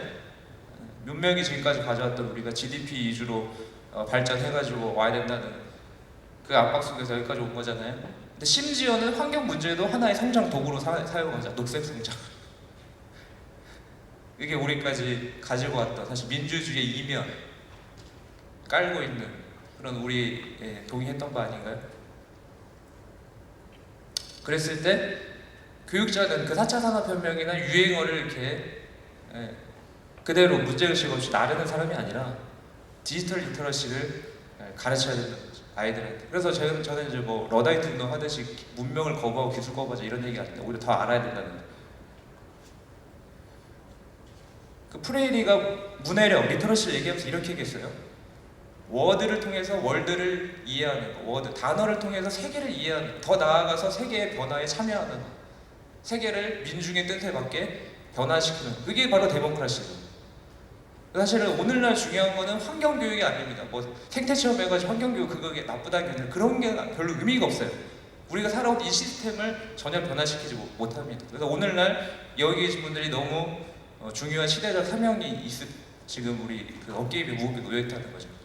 민주 시민교육을 위해서 우리가 이렇게 변화해가는 그런 여러 가지 기술 격차, 빈부 격차, 정치적 격차가 심화되는 사회 속에서 비판적으로 분석하고 사회 변화에 동참할 수 있게끔 우리 아이들을 교육해야 된답니다. 그래서 제가 발제문을 마지막으로 넘어갈게요. 빌 클린턴이 그런 말을 했죠. 바보야, 문제는 경제야. 사실 오늘날의 우리 대선도 마찬가지다. 지금도 보면 각종 집회 설문조사 보면 사람들이 우리 정치 리더들의 도덕성이나 여타 자질이 안 중요하죠. 경제 활성화가 중요하죠. 부자를 되게 해줄지 말지가 관심사잖아요. 근데 아니죠. 보시면 알겠죠. 이제 바보야 문제는 경제가 아니라 정치야. 정치로 돌아가야 합니다. 그런 관점에서 민주 시민 교육이 코로나 일상화 시대에 너무나 중요해진 거죠. 네, 이상으로 마치겠습니다. 네, 수고하셨습니다. 네, 굉장히 중요한 말씀하셨는데요. 사실 저는 좌장을 맡고 있어서 바보야 문제는 시간이야가 있습니다. 반드시 시간을 지켜줘야 하기 때문에 지금 굉장히 죄송스럽긴 하지만 두 분 토론자께서는 꼭 10분 안으로 해주셔야 이후에 이제 외부에 있는 질문이나 여러 것들이 이루어지기 때문에 그 부분에 대해서 조금 유념해 주셨으면 고맙겠습니다. 네, 두 번째 논평이 시작되어 있는데요. 두 번째 논평은 온양 신정중학교 선생님이신 신재희 선생님의 토론이 있겠습니다. 네, 토론 부탁드립니다. 네, 두 번째 토론자 원양 신정중학교 교사 신재희입니다. 반갑습니다. 저는 지금 신정중학교에서 학생부장을 맡고 있고요. 민주시민교육을 올해 굉장히 관심을 가지고 공부를 하게 된 사회교사예요. 지금 이 자리에서 제가 낮은 경험치로 여러 선생님들 앞에서 이런 얘기를 하기가 굉장히 좀 부끄럽기도 하지만 오히려 가장 궁금한 현장에서 현실을 가지고 진짜 우리가 이야기해 볼 것은 무엇인가. 어떻게 보면 코로나 일상시대에 우리 민주시민교육이라는 게 이제 나타나게 된 거는 좀 부끄럽지만 학교의 민낯이 드디어 좀 까발려졌다라고 이렇게 생각을 하거든요. 제 토론문 첫 번째에서 보는 것처럼 코로나19가 이제 확산되면서 학교가 도대체 어떤 기능을 해야 되는가에 대한 학교의 근본적인 질문을 많이 하기 시작했어요. 기존에도 학교랑 학원을 막 오가면서 학교에서 안 배우고 학원에서 열심히 배우고 학교에서 자고 이런 문제가 굉장히 심각했었는데 코로나가 터지면서 학교에 이제 온라인 수업이라는 걸 그냥 켜놓고 출석 체크하는 용도고 오히려 자유롭게 사교육을 받고 온라인 교육을 받기 시작하는 거죠. 그리고 학교에 나왔을 때 이제 더 이상 그럼 학교는 안 나와도 되는 곳이면 도대체 뭐라 나오는 것인가? 그런 의문을 아이들이 갖게 되면서 학교에 나와서 그럼 뭐가 가장 좋냐고 물어보면 친구들 만나는 게 가장 좋다는 거죠. 그러니까 어떻게 보면은 돌봄이나 친구와 만남이라든지 인성적인 이런 성장 이런 게 이제 학교의 주된 기능이 된 것 같은데 코로나19 터지면서 이제 학부모님들 어떤 의견이실지 모르겠는데 가장 걱정하셨던 건 아마 자녀를 학교에 보내는 거, 감염에 대한 걱정이 가장 컸을 것 같고요. 그 다음에 이제 두 번째가 이제 애들 학교 안 가면 집에 놔두면 어떡하지? 돌봄에 대한 걱정. 그 마지막이 그거 아니었어요? 학력 격차 벌어지면 어떡하나? 근데 학교에서는 학력 걱정 그거 했었던 건 사실 가정이나 학교에서 학생들 신경도 안 쓰고 있었는데 그러니까 학교가 지금 이제 본연의 기능이 도대체 뭔가에 대해서 좀 고민을 해봐야 될 시기인 것 같다는 생각이 드는 거죠. 그러면서 이제 4차 산업혁명이나 아까 말씀하신 것처럼 기술 변화 이렇게 이미 세상이 많이 변화했던 거를 이제 받아들일 때가 된 것 같아요.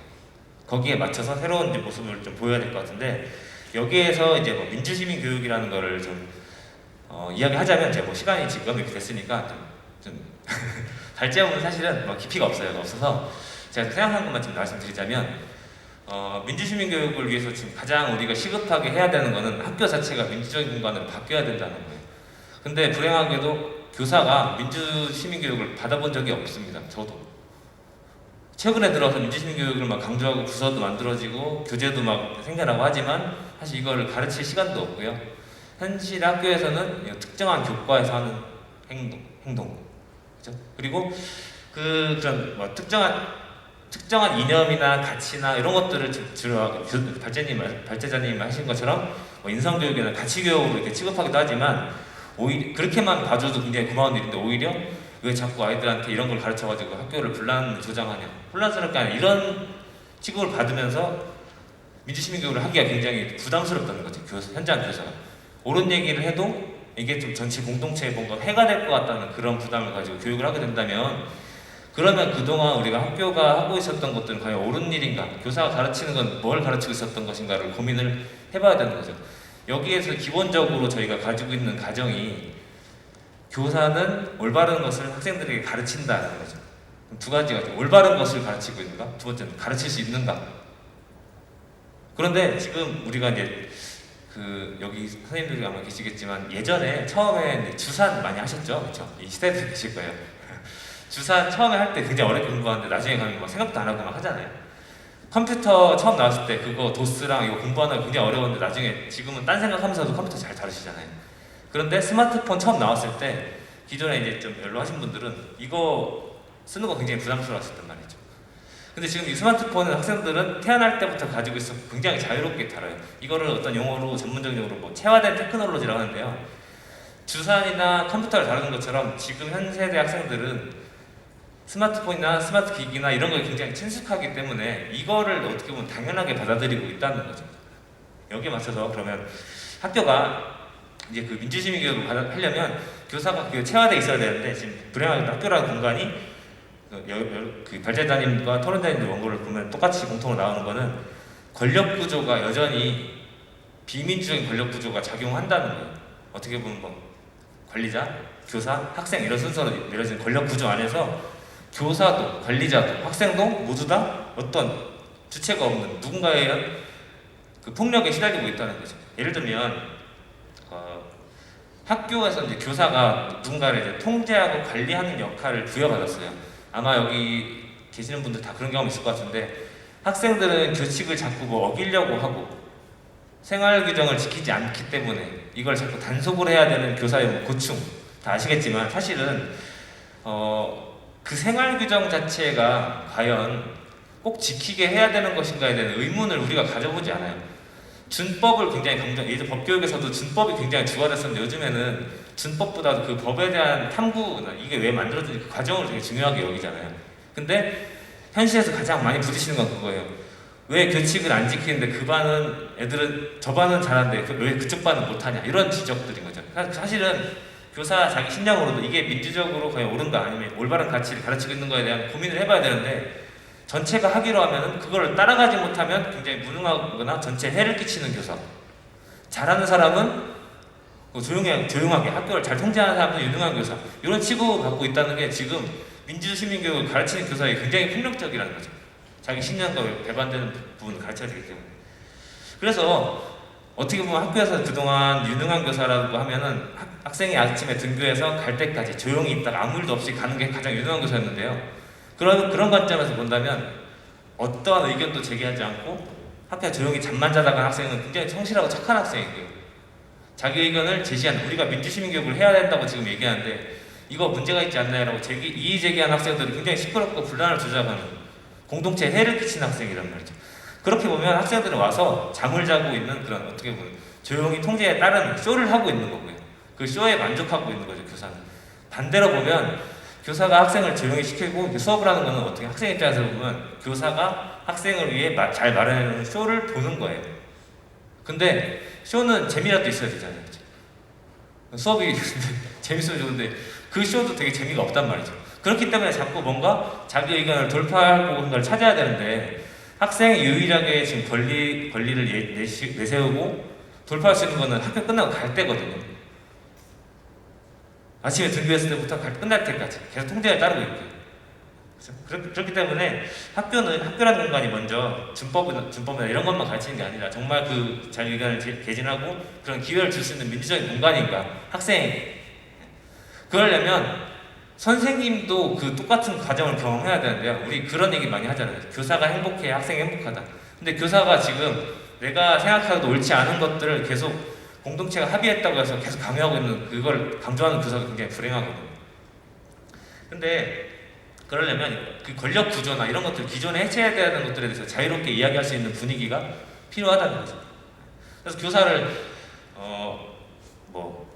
인권이나 아니면 민주시민 교육을 하는 수호자냐, 아니면 오히려 그걸 침해자냐, 이런 거에 대한 질문을 저희가 좀 던져봐야 될 필요가 있을 것 같고요.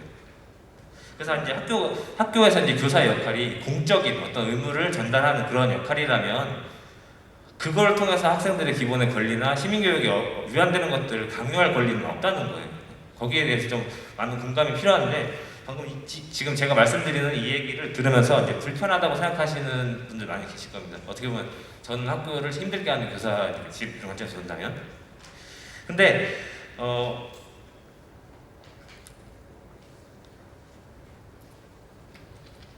이런 불편함을 좀 느낀다면 오히려 이렇게 반대로 생각해보면 좋을 것 같아요.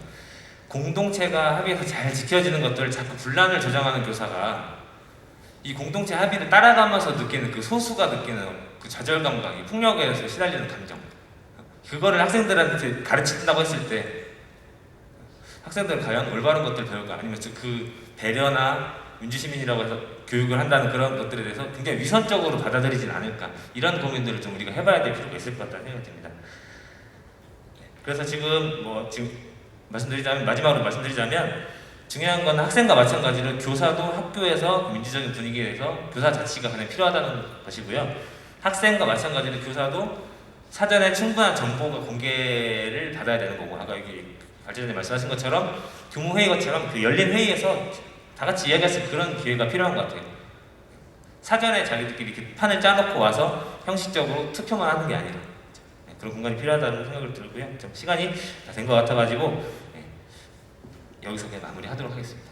네네, 굉장히 감사합니다. 계속 쳐다보고 있으니까 빨리 끝내야 하는 그런 압박감 때문에 지금 말씀하셨는데, 사실 아주 중요한 얘기 하셨죠. 교사부터 먼저 교육이 되어야 학생 교육을 할 수 있는 거 아니냐, 이 부분에 대해서도 상당히 의미 있게 들었습니다. 네, 이어서 세 번째 마지막 토론인데요. 세 번째 마지막 토론은 설화고등학교 선생님이신 윤석재 선생님의 토론이 있겠습니다. 또 부탁드리는데 시간을 좀 짧게 해주시죠. 예, 알겠습니다. 네. 안녕하세요. 설화고등학교 윤석재입니다. 얼마 전부터 민주시민교육에 대한 제 갈증을 풀기 위해 관심 있는 선생님들과 민주시민교육 네트워크를 만들어서 운영하고 있고요. 그러다 보니까 아마 이 자리에 나오게 된 것 같아요. 저는 민주시민교육을 실천하는 고등학교 현장교사로서 그냥 가지고 있는 문제의식을 좀 말씀드리고자 합니다. 민주시민교육이 어느 순간부터 엄청 강조되고 있고요. 많은 정책들이 마련되고 있죠. 근데 왜 학교에서 민주시민교육은 활성화되지 못하는가에 대한 문제의식을 가지고 있습니다. 민주시민교육을 잘 모르는 선생님들께는 민주시민교육이 무엇이냐라고 하는 합의된 개념이 정립되어 있지 않다라고 하는 점이 아주 큰 문제라고 생각을 하고요. 민주시민교육을 이미 실천하고 있는 선생님들께는 민주시민교육을 자유롭게 실천하기 위한 교사의 자율성이 보장되지 못한다는 문제가 대두된다고 생각합니다. 일단 첫 번째로 민주시민교육에 대한 합의된 개념이 정립되어 있지 못하다라는 점에서 사실 많은 이제 조례라던가 민주시민교육에 대한 여러 연구 결과들을 보면 결국에 민주시민성 함양이라고 하는 뚜렷한 키워드가 중복해서 나오거든요. 그런데 민주시민성 함양은 사실 우리 공교육의 목표입니다. 그렇다면 공교육은 민주시민교육이어야죠. 그런데 우리는 지금까지 공교육에서 목표로 하고 있는 민주시민성을 함양시켜 왔는가? 그렇지 않다라고 한다면 우리 교육은 실패인가? 저는 여기에 좀 의문이 들었습니다. 그래서 사실 제가 이제 발제자 교수님께 질문드리고 싶었던 게 있었는데, 민주시민교육은 전에 없던 새로운 교육의 패러다임으로 봐야 하는가? 아니면 우리 교육의 본질, 우리가 놓치고 있던 또는 잊고 있던 우리 교육의 본질에 대한 성찰의 노력으로 봐야 되는가? 여기에 대한 좀 의견을 좀 듣고 싶었고요. 그 다음에 교사 자율성이 부족하다라고 하는 점에서는 우리 교사들은 정치적 중립을 이유로 굉장히 제한된 자율성만을 부여받고 있죠. 교사이자 한 명의 자연인으로서 교사가 맡은 직무와 개인의 인격이 구별되어야 하는데도 불구하고 헌법에서 보장하는 자연인으로서의 정치적 기본권이 교사라는 직무 활동으로 인해서 지나치게 제한되어 왔습니다. 그러면서 하나의 인격체로서 자연인이 되는 아이들에게 민주시민 교육을 한다라고 하는 것엔 좀 어려움이 있을 수 있다는 거죠. 특히 논쟁적인 주제로 학생들이 자유롭게 토론하는 논쟁성이라고 하는 것은 주입식 교화 교육을 피하면서 정치적 공정성을 확보하는 데 아주 중요한 요소임에도 불구하고 그것을 머뭇거리게 만드는 데 있어서 아주 크게 저해 요인으로 작용하는 것이 교사의 정치적 중립성을 이유로 한 그 정치적 기본권의 제한이라고 생각을 합니다.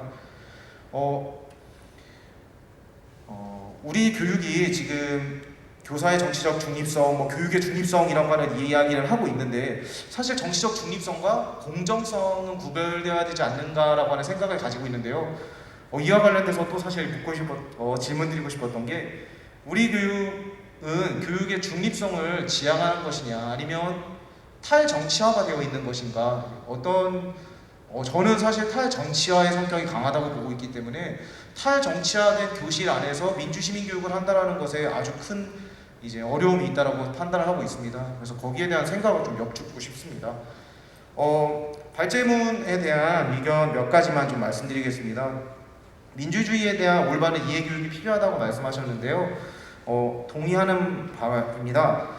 그런데 이제 고등학교 교사로서 고등학교에 초점을 좀 맞추자면요. 지금 고등학교에 있는 많은 과목들 중에 민주주의를 직접적인 내용 요소로 하고 있는 과목은 정치화법 하나입니다. 그런데 정치화법은 2009 개정교육과정에서는 정치와 법과 사회가 합쳐져서 축소됐고요. 2015 개정교육과정에서는 그 중에서도 민주주의를 다루는 1단원의 내용이 헌법과 합쳐지면서 또 민주주의의 내용이 축소되었습니다. 그러니까 계속해서 이렇게 축소되고 있는 상황에서 더군다나 정치화법은 선택 과목이죠. 그러면 고등학생들에게 민주주의를 학습할 기회가 있는가? 라고 하면 저는 그렇다라고 흔히 대답할 수 없지 않나라고 하는 생각을 하고 있습니다. 권리교육과 책임교육의 강화를 말씀하시면서 권리의식이 매우 높아졌다라고 하는 점을 말씀하셨는데요. 우리가 서구 사회와 우리나라에 좀 차이점이 있다고 봅니다. 우리나라에서 권리교육 그리고 권리를 이야기하게 된 것은 그리 오래되지 않았죠. 그렇기 때문에 아직까지 권리가 있다는 사실을 안내하는 교육의 양은 확대되었지만 교육의 질이 높아졌다라고 하는 데는 의문부호가 좀 붙습니다. 특히 우리 지역은 인권조례가 정부에서 5번째로 만들어졌죠. 아직 교육청 차원에서의 공적인 효과에 대한 연구 결과가 나오지는 않은 것으로 알고 있는데 학생들이 권리의식이 매우 높아졌을 거라고 기대는 하고 있습니다. 그런데 학교 현장에서 바라볼 때 학생 인권조례는 휴대폰을 쓰게 해준다, 머리를 기르게 해준다, 딱 이 수준입니다. 이것을 넘어서는 학생들이 자신들이 가지고 있는 권리를 정확하게 인지하고 인식하고 실현하고 있는가라고 한다면 아직은 거기에 미치지 못하고 있는 거고요. 즉 권리를 지나치게 편협하게 이해하고 있다는 거죠. 그리고 권리의 주체를 나로 한정 짓습니다. 학생 인권조례는 학생 인권조례인데 나의 권리 조례라고 이해를 하는 거죠. 그러다 보니까 우리의 권리라는 인식의 부족이 곧 권리의 충돌을 가져오거나 또는 정당한 권리의 제한에 대한 반발로 이어진다라는 생각을 합니다. 즉 권리교육이 제대로 이루어지고 있지 못하고 있기 때문에 책임교육이 강화되어야 한다라는 당위성하고 연결된다라고 보거든요. 권리와 책임이라고 하는 것이 분리되는 것이 아니라 결국에 권리에는 책임이 따른다라고 하는 너무나도 자명히 우리가 알고 있는 그 명제 를 생각한다면 권리 교육이 제대로 이루어져야 된다라는 생각을 합니다. 연대와 협력에 대한 말씀을 하셨는데요.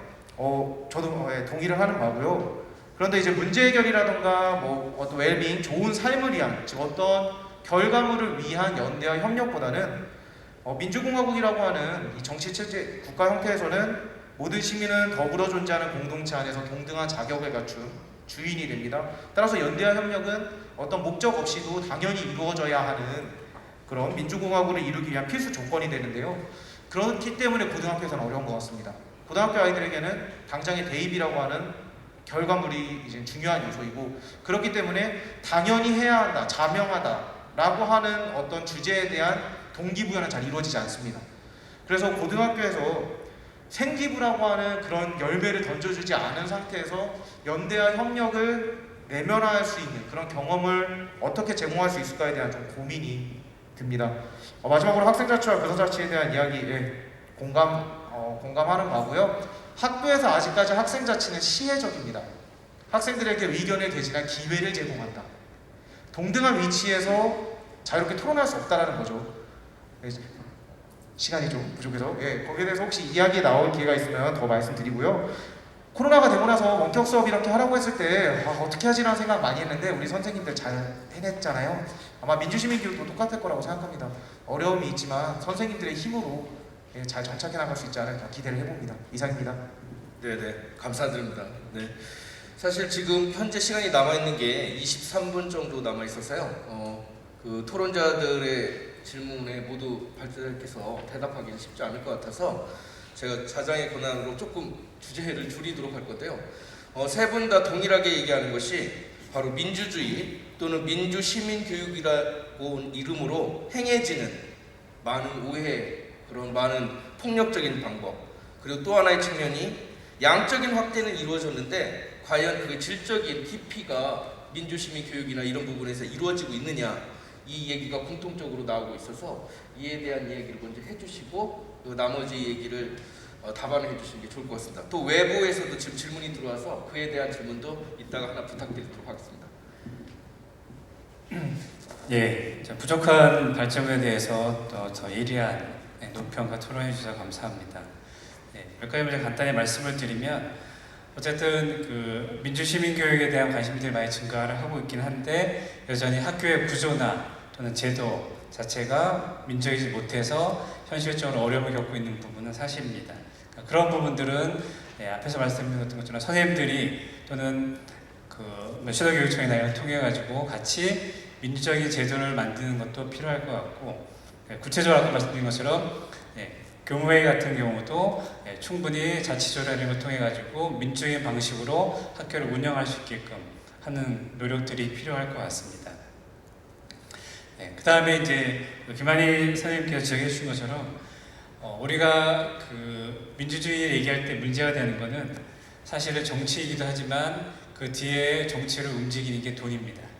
그래서 보통 금권 정치라고 얘기해서 이 현재 대의민주주의의 가장 큰 문제가 뭐냐면 선거를 통해서 대표자를 뽑는데 그 대표자를 뽑는 선거를 좌우하는 게 뭐냐면 결국 돈입니다.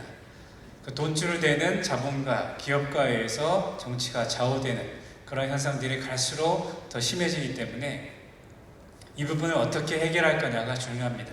저희 동료 교수가 내년 3월에 교육감에 출마합니다. 교육감 하려면 선거 비용만 3-40억 듭니다. 교육감 선거가 떨어지면 패가 망신하는 겁니다. 거꾸로 3-40억이 없기 때문에 저도 교육감 한번 나오고 싶은데 저는 돈이 없어서 못합니다. 그런 능력도 충분히 있습니다.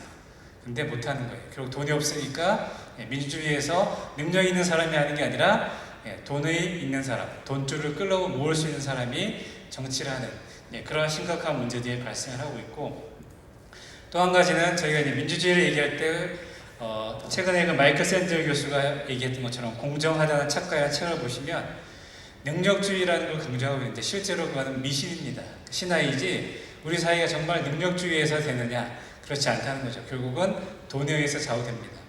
선생님들이 정말 밤새서 공부하고 교대 사대에 들어가서 그 몇십 대 1의 경쟁을 뛰고 교사가 됐지만 교사가 돼서 40년 동안 여러분이 평생 동안 월급을 한 푼도 안 쓰고 모아도 20억이 안 됩니다.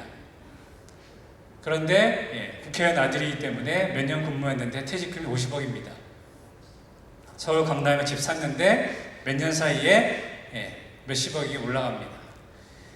이런 사회이기 때문에, 그리고 코로나 이후에 실제 통계를 보면 수능 성적이나 또는 그 전국 연합 학력 평가의 데이터를 분석한 걸 보면 부모의 지위나 경제력에 의해서 학생들의 성적이 좌우되는 게 그대로 반영되고 있고, 또 여러 가지 통계를 통해서 나타나고 있다는 겁니다.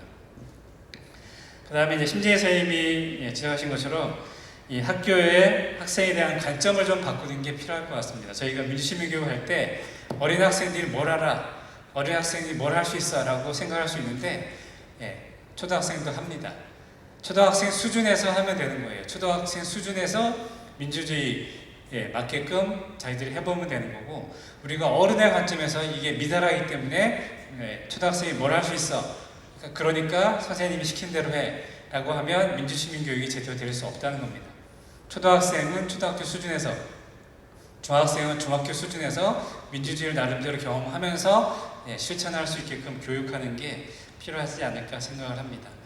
그 다음에 윤석재 선생님이 질문하신 것처럼 이 민주시민교육은 새로운 하나의 교육 방법이나 내용이라기보다는 패러다임의 전환이 필요할 것 같습니다. 앞에서 말씀드린 것처럼 코로나19 시대나 또 사회가 급변하고 있고, 또 지구촌 전체가 네트워크 연결되어 있기 때문에 과거의 패러다임을 가지고 민주시민교육에 접근해가지고는 미래 사회에서 적합한 민주시민 교육을 하기 어렵다는 겁니다. 그런 점에서 보면 근본적으로 인간 중심을 통해서 인간이 잘 살기 위해서 어떻게 해야 되느냐, 이런 관점에서 벗어나서 지구의 주인이 인간이 아니고 동식물과 함께 모두가 주체가 돼서 함께 공생 상생하려면 도대체 어떻게 교육을 해야 될 거냐, 이런 관점에서 접근을 한다면 민주시민교육의 내용이나 방법이 획기적으로 바뀌어야 될 겁니다. 그런 점에서 본다면 단순히 민주시민교육이 기존의 민주주의에 대한 내용도 좀 제대로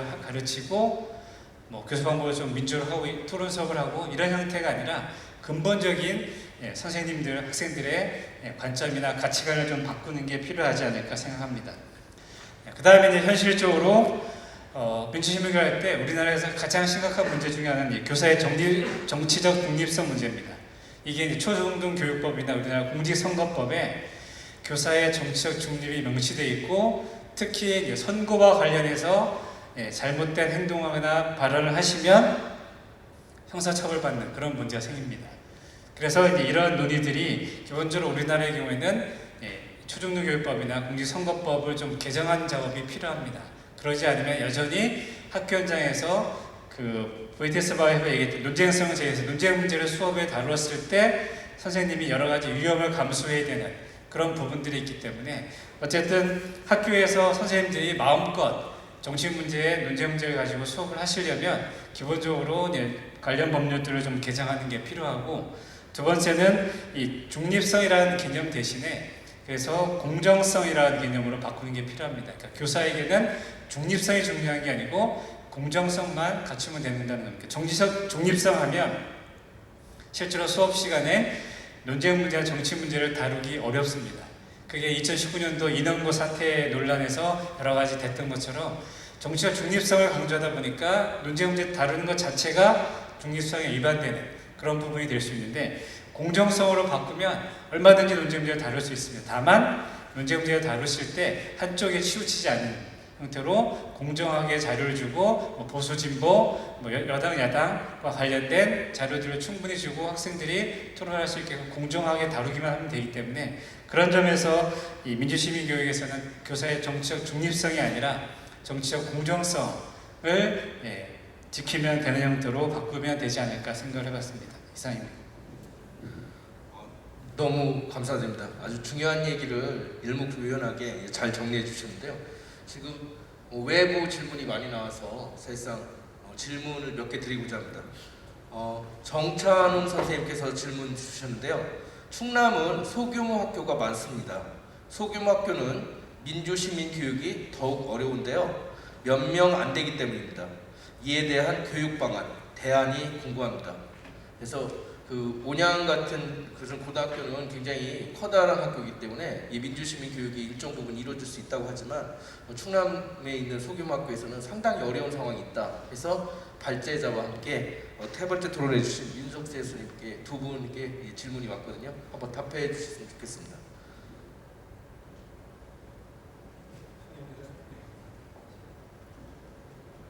예, 그 소규모 학교에서의 민주시민 교육, 제가 지금 근무하기 전에 있었던 학교는 다 소규모 학교였었는데요. 소규모 학교에서 동등한 위치에 있는 학생들이지만 사실 동일한 수준을 갖추고 있는 건 아닙니다. 그렇기 때문에 그만큼 수가 적고, 그렇기 때문에 우리가 바라는 어떤 결과를 내주는 학생들이 적죠. 그렇기 때문에 민주시민 교육이 이루어지기 어렵다고 판단하는 경우들도 사실 있습니다. 그러니까 제가 드리고 싶은 말씀은 민주시민 교육을 할 때 결과에 초점을 두면 어려움이 좀 있습니다. 과정에 초점을 두는 이게 좀 전환이 필요하다고 생각을 하고요. 그렇기 때문에 어떤 논의 주제도 폐쇄적인 것보단 개방적인 것을 이야기하는 게 좋습니다. 그리고 학생들이 효능감을 경험할 수 있도록 해줘야 되는데 거기에 가장 기본이 되는 것은 정보의 공개입니다. 학교가 어떻게 돌아가는지 학교라는 조직에 대한 이제 이해가 뒷받침돼야지 아이들이 의사결정을 할 수 있거든요. 교사와 학생, 학부모 간의 정보가 비대칭한데 어떻게 의사결정 권한이 동등할 수 있겠는가? 여기에 이제 의문을 좀 가지시면 좋을 것 같고요. 그리고 요즘 많이 이야기하고 있는 마을교육 공동체라던가 주변 학교들과의 연대가 사실 아주 교과서적인 답이라고 생각을 합니다. 학교를 떠나서 연대하고 협력하는 것이 필요하다고 말씀드리고 싶습니다.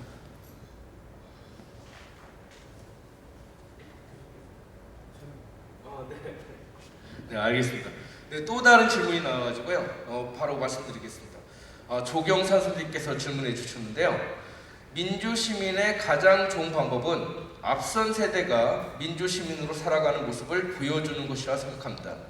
교수님 그리고 선생님들께서는 예비 교사나 초중고 학생들에게 어떤 구체적인 모습을 보여주신지 굉장히 개인적인 질문이기도 한데 한번 모두 그 구체적인 내용을 한번 듣고 싶어 하시는 것 같아서 그에 대한 구체적인 사례를 한번 얘기해 주셨으면 좋겠습니다. 네, 아주 어렵고 또 좋은 질문 해주셨는데요. 어쨌든 뭐 교육학 이론에 얘기했던 것처럼 학생들은 배운 대로 하지 않고 본 대로 하는 겁니다. 우리가 아무리 교실에서 민주를 가르쳐도 실제 교사와 학생의 관계 속에서, 일상생활 속에서 저희가 교통법규 지키라고 하지만 선생님이 바쁘다고 무단횡단하는 거 보면 학생들도 그대로 따라한다는 거죠. 그런 점에서 민주시민 교육하는 선생님 입장에서 상당히 어려움이 많이 있습니다. 학생들이 교사한테 여러 가지 문제 제기할 때도 실제로 화가 나기도 하고 학생들의 그 질문이나 주장이 잘못된 경우도 있지만 꾹꾹 참고 어쨌든 민주주의 절차를 거쳐가지고 답변도 해주고 일을 처리하는 그런 형태를 통해서 학생들이 실제 민주주의라는 것 자체가 무엇인지 일상생활에서 경험하게 해주는 게 좀 필요하지 않을까 생각을 했습니다. 이상입니다. 네, 저도 같은 생각 가지고 있는데요. 그냥 덧붙여 제 생각 말씀드리면요. 평가하지 않는다라는 게 좀 중요한 것 같습니다. 그러니까 아이들의 어떤 발언이라던가 말, 행동에 대해서 교사가 평가를 내리는 것이 아이들에게는 머뭇거림을 만드는 것 같고요. 아이들의 어떤 자신의 생각을 이야기하는 것을 막는 요소인 것 같습니다. 그래서 서로가 서로를 자꾸 정해진 기준에 따라 짜맞추려고 하거나 평가하지 않는 그런 교실 문화를 만드는 것이 저는 민주시민 교육에서 좀 중요한 요소라고 생각합니다. 앞에 말씀하신 것들과 다 동의하고요. 조금 추가하자면 가장 좋은 교육적으로 효과적인 거는 교사가 자기 살아온 인생으로 학생들한테 가르쳐주고 보여주는 거라 생각하는데요. 뭐 특별한 답이 있는 게 아니라 옳은 일을 하고 옳은 걸 가르치면 되는 것 같아요. 이거 할 때 가장 뭐 이런저런 거 재지 말고 가장 교사가 무서워야 되는 사람, 눈치 봐야 되는 사람이 누군가 학생인 것 같아요. 그것만 생각하고 교육하시면 될 것 같습니다.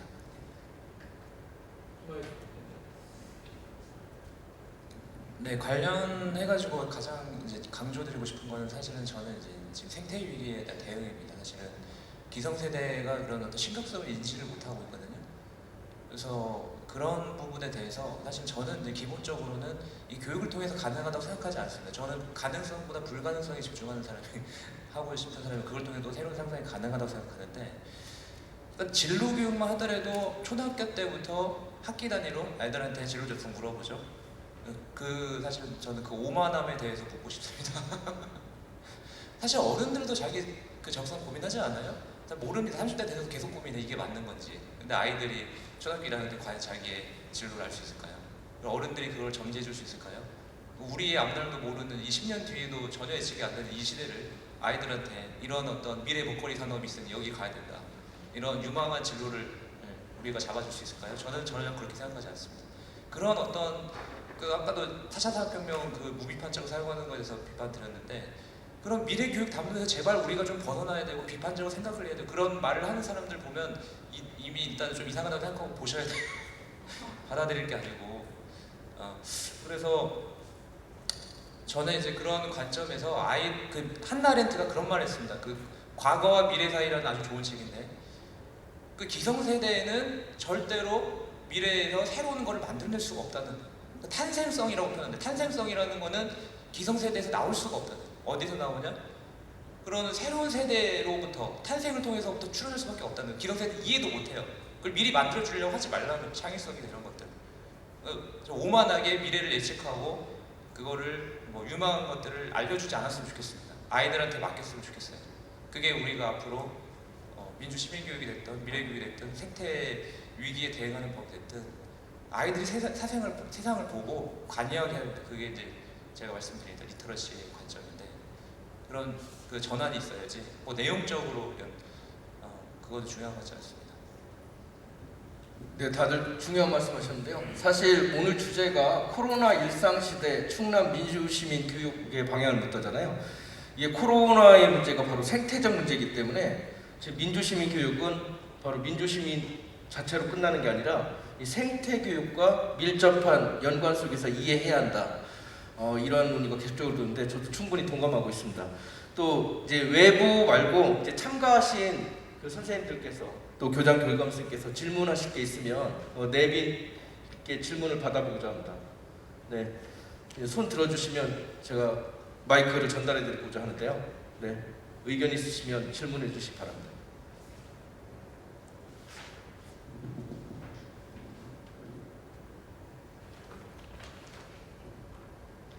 네, 온라인 중계가 된다니까 전혀 질문을 안 하시는 것 같은데 네, 그러면 제가 한번 질문을 드리고자 해요. 바로 지금 한 얘기인데요. 저는 개인적으로 미래 교육의 큰 축이 드디어 이제 생태의 측면으로 가야 한다는 것을 개인적으로 절감하고 있는 사람입니다.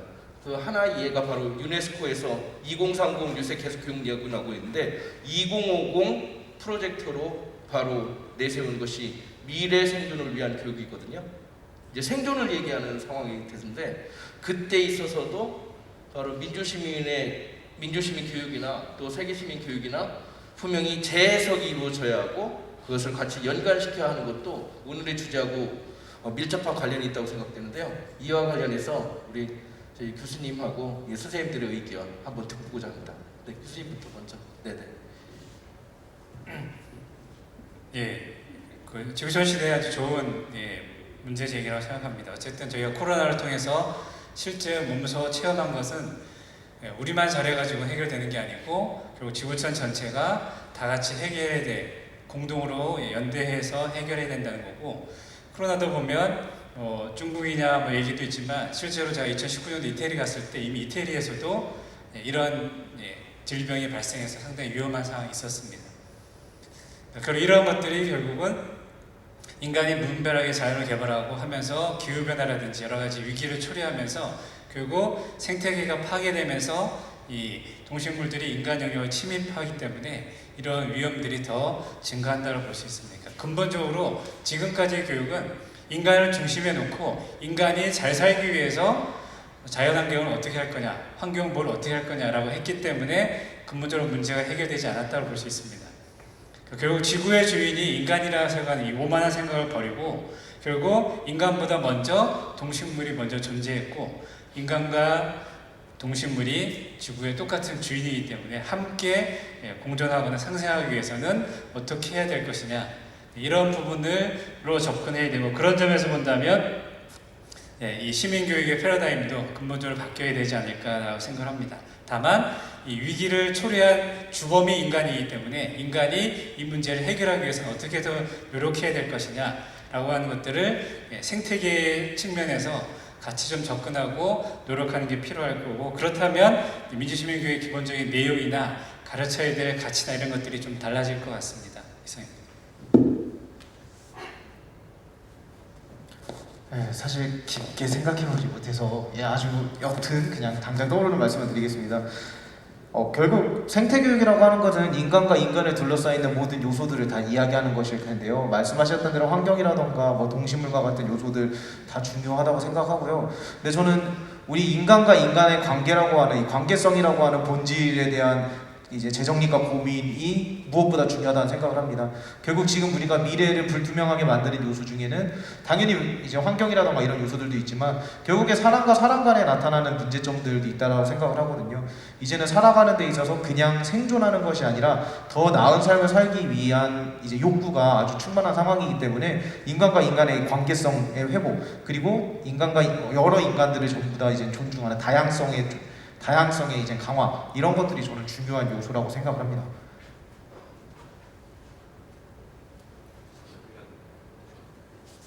네, 선생님 말씀하시죠. 심재희 쌤. 저도 비슷한 생각인데요. 앞에 말씀드렸던 거랑 거의 비슷한 것 같아서 인간의 관계성 회복과 다양성 존중, 그리고 인정하는 어떤 태도, 이런 것들을 받아들일 수 있는 그런 것들을 포용할 수 있는 것들을 길러주는 게 가장 중요한 거고요. 아까 말씀하신 것처럼 그 연결성, 인간 중심에서 우리 지구 전체가 연결되어 있다는 관점을 깨닫는 것, 그게 가장 시작이라고 생각하고 있습니다. 네네네. 방금 말씀하신 거 저도 100번 공감하는데, 저는 그 오늘날의 사실은 이제 환경 문제라는 것이 하나의 트렌드처럼, 마치 이제 힙스터들이 좋아하는 카페를 가든지 생태 에코 프렌들리 물건을 사기 위해서 스타벅스에 길게 늘어서 줄을 볼 때 우리가 느끼는 그런 헛헛함이 있거든요. 저는 환경 문제에 있어도 우리가 사실은 기본적인 우리 지금까지 이제 소위 이제 문명의 발달이라는 인간의 이 진로를 전혀 바꾸지 못하고 있다. 그거의 연속성상에서 사실 코로나가 있는 건데, 서양적인 사고방식이죠. 그 부위만 제거하면 될 것처럼, 이 병균만 제거하면 될 것처럼, 사실은 그거는 더 큰 재앙으로 계속 오는 거죠. 여러 가지 변이 바이러스가 오듯이. 사실은 우리의 근본적인 방식을 중단해야 될 때입니다. 제가 불가능성의 상상력을 그렇게 재촉할 수 있다고 했는데 바로 그런 점입니다. 우리 아이들은 가속 페달을 밟는 어떤 교육이 필요한 게 아니에요. 우리 국가 경제를 높여가지고 한국을 최고의 선진국, G2를 뛰어넘는 선진국, 그리고 개인이 잘 나가고 이게 중요한 게 아니고, 결국에는 뭐냐면 브레이크를 밟을 수 있는 아이들을 만드는, 이 문명 시스템에 브레이크를 밟아줘요. 그게 원래 생태 교육이라는 거죠. 이 스텝을 멈추고 그 뒤를 상상하는 거죠. 여전히 지금도 무슨 얘기하냐면, 우리는 환경 문제 고민하니까 테슬라가 올라가요. 스페이스 X 같은 거 올라가요. 왜냐면 테라포밍 해가지고 달에 가지고 식민지 건축하는 거지. 이런 방식, 녹색 혁명, 그게 몬산토 같은 어떤 괴물 같은 기업들을 통해 가지고 이런 위기를 통해서도 성장하는 자본의 무서운 점이죠. 네, 굉장히 좋은 말씀이고요. 저는 아주 동감하고 있습니다. 감사하게도 지금 현장 질문이 들어왔는데요. 네, 그 마이크를 갖다 주시면은 소개해 주시고 질문해 주셨으면 고맙겠습니다. 네, 제가 온라인으로 질문을 드렸는데 그게 올라가지가 않았나 봐요. 그래서 직접 드리면은 그 박상준 교수님께 드리면은 그 온택트 활동의 가속화로 앞으로 온라인 상에서의 어떤 디지털 시민 교육도 굉장히 해질 것이라고 생각하는데, 교수님께서는 앞으로 그 디지털 시민 교육의 어떤 방향성이나 그리고 비중은 또 어느 정도로 진행될 것으로 예상하시는지 묻고 싶습니다.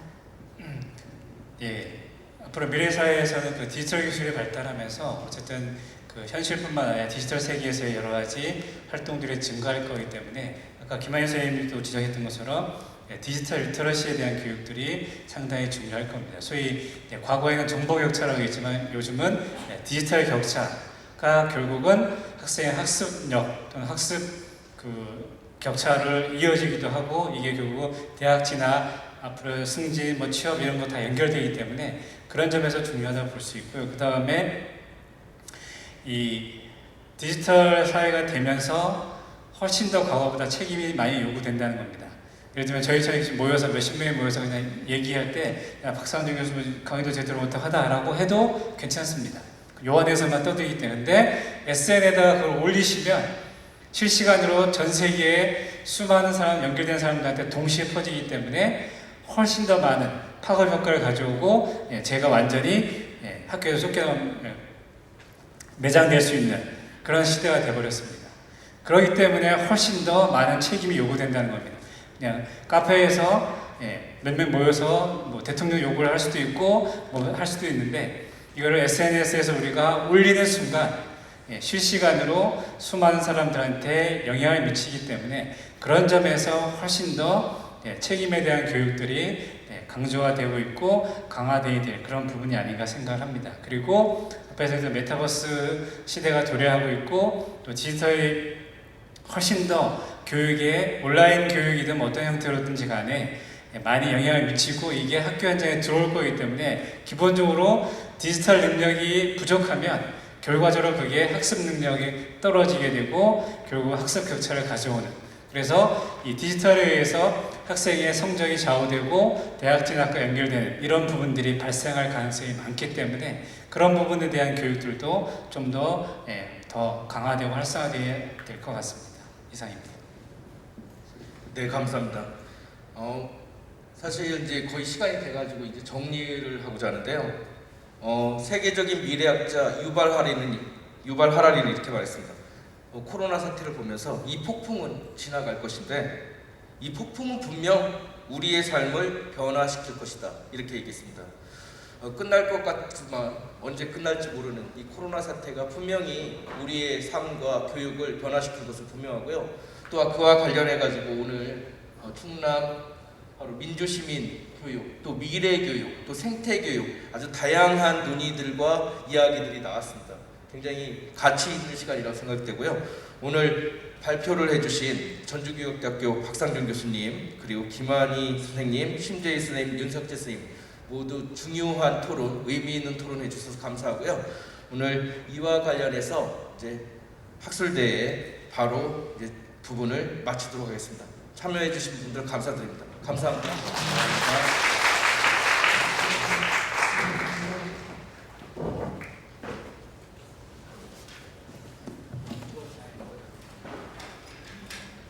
지금까지 코로나 일상시대 충남 민주시민교육의 방향을 묻다. 오늘 송출상이 좀 문제가 있어가지고 10분 늦게 이렇게 시작했음에도 불구하고 오늘 스타는 우리 좌장님이셨던 것 같습니다. 시간 안배를 너무 잘 해주시고, 그리고 발제자님, 토론자님 정말 다시 한번 뜨거운 박수 한번 드리겠습니다. 그리고 마지막으로 저희 인사 좀 드리겠습니다. 오늘 이 주최를 하고 전체적으로 계획을 하신 저희 충남교육정책연구소 백룡 소장님의 마지막 인사 말씀 듣고 마무리하겠습니다.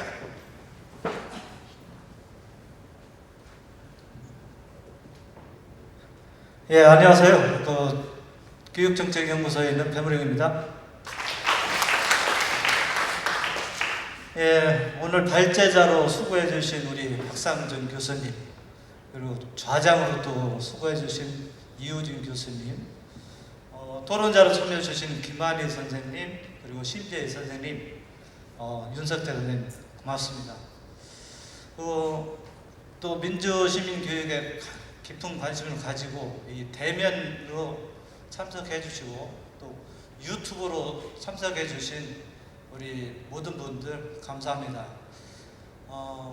시민교육은 희망이다 라고 이렇게 책을 쓰신 장은주님은 학교는 민주시민을 길러내기 위한 모판이 되어야 한다고 이렇게 하고 있습니다.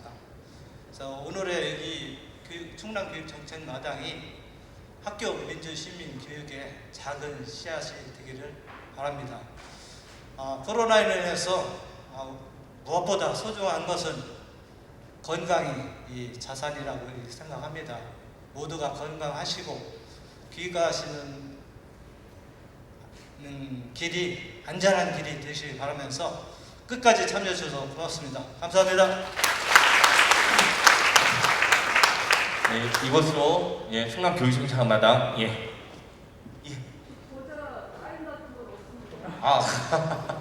선생님 사인 가능하실까요?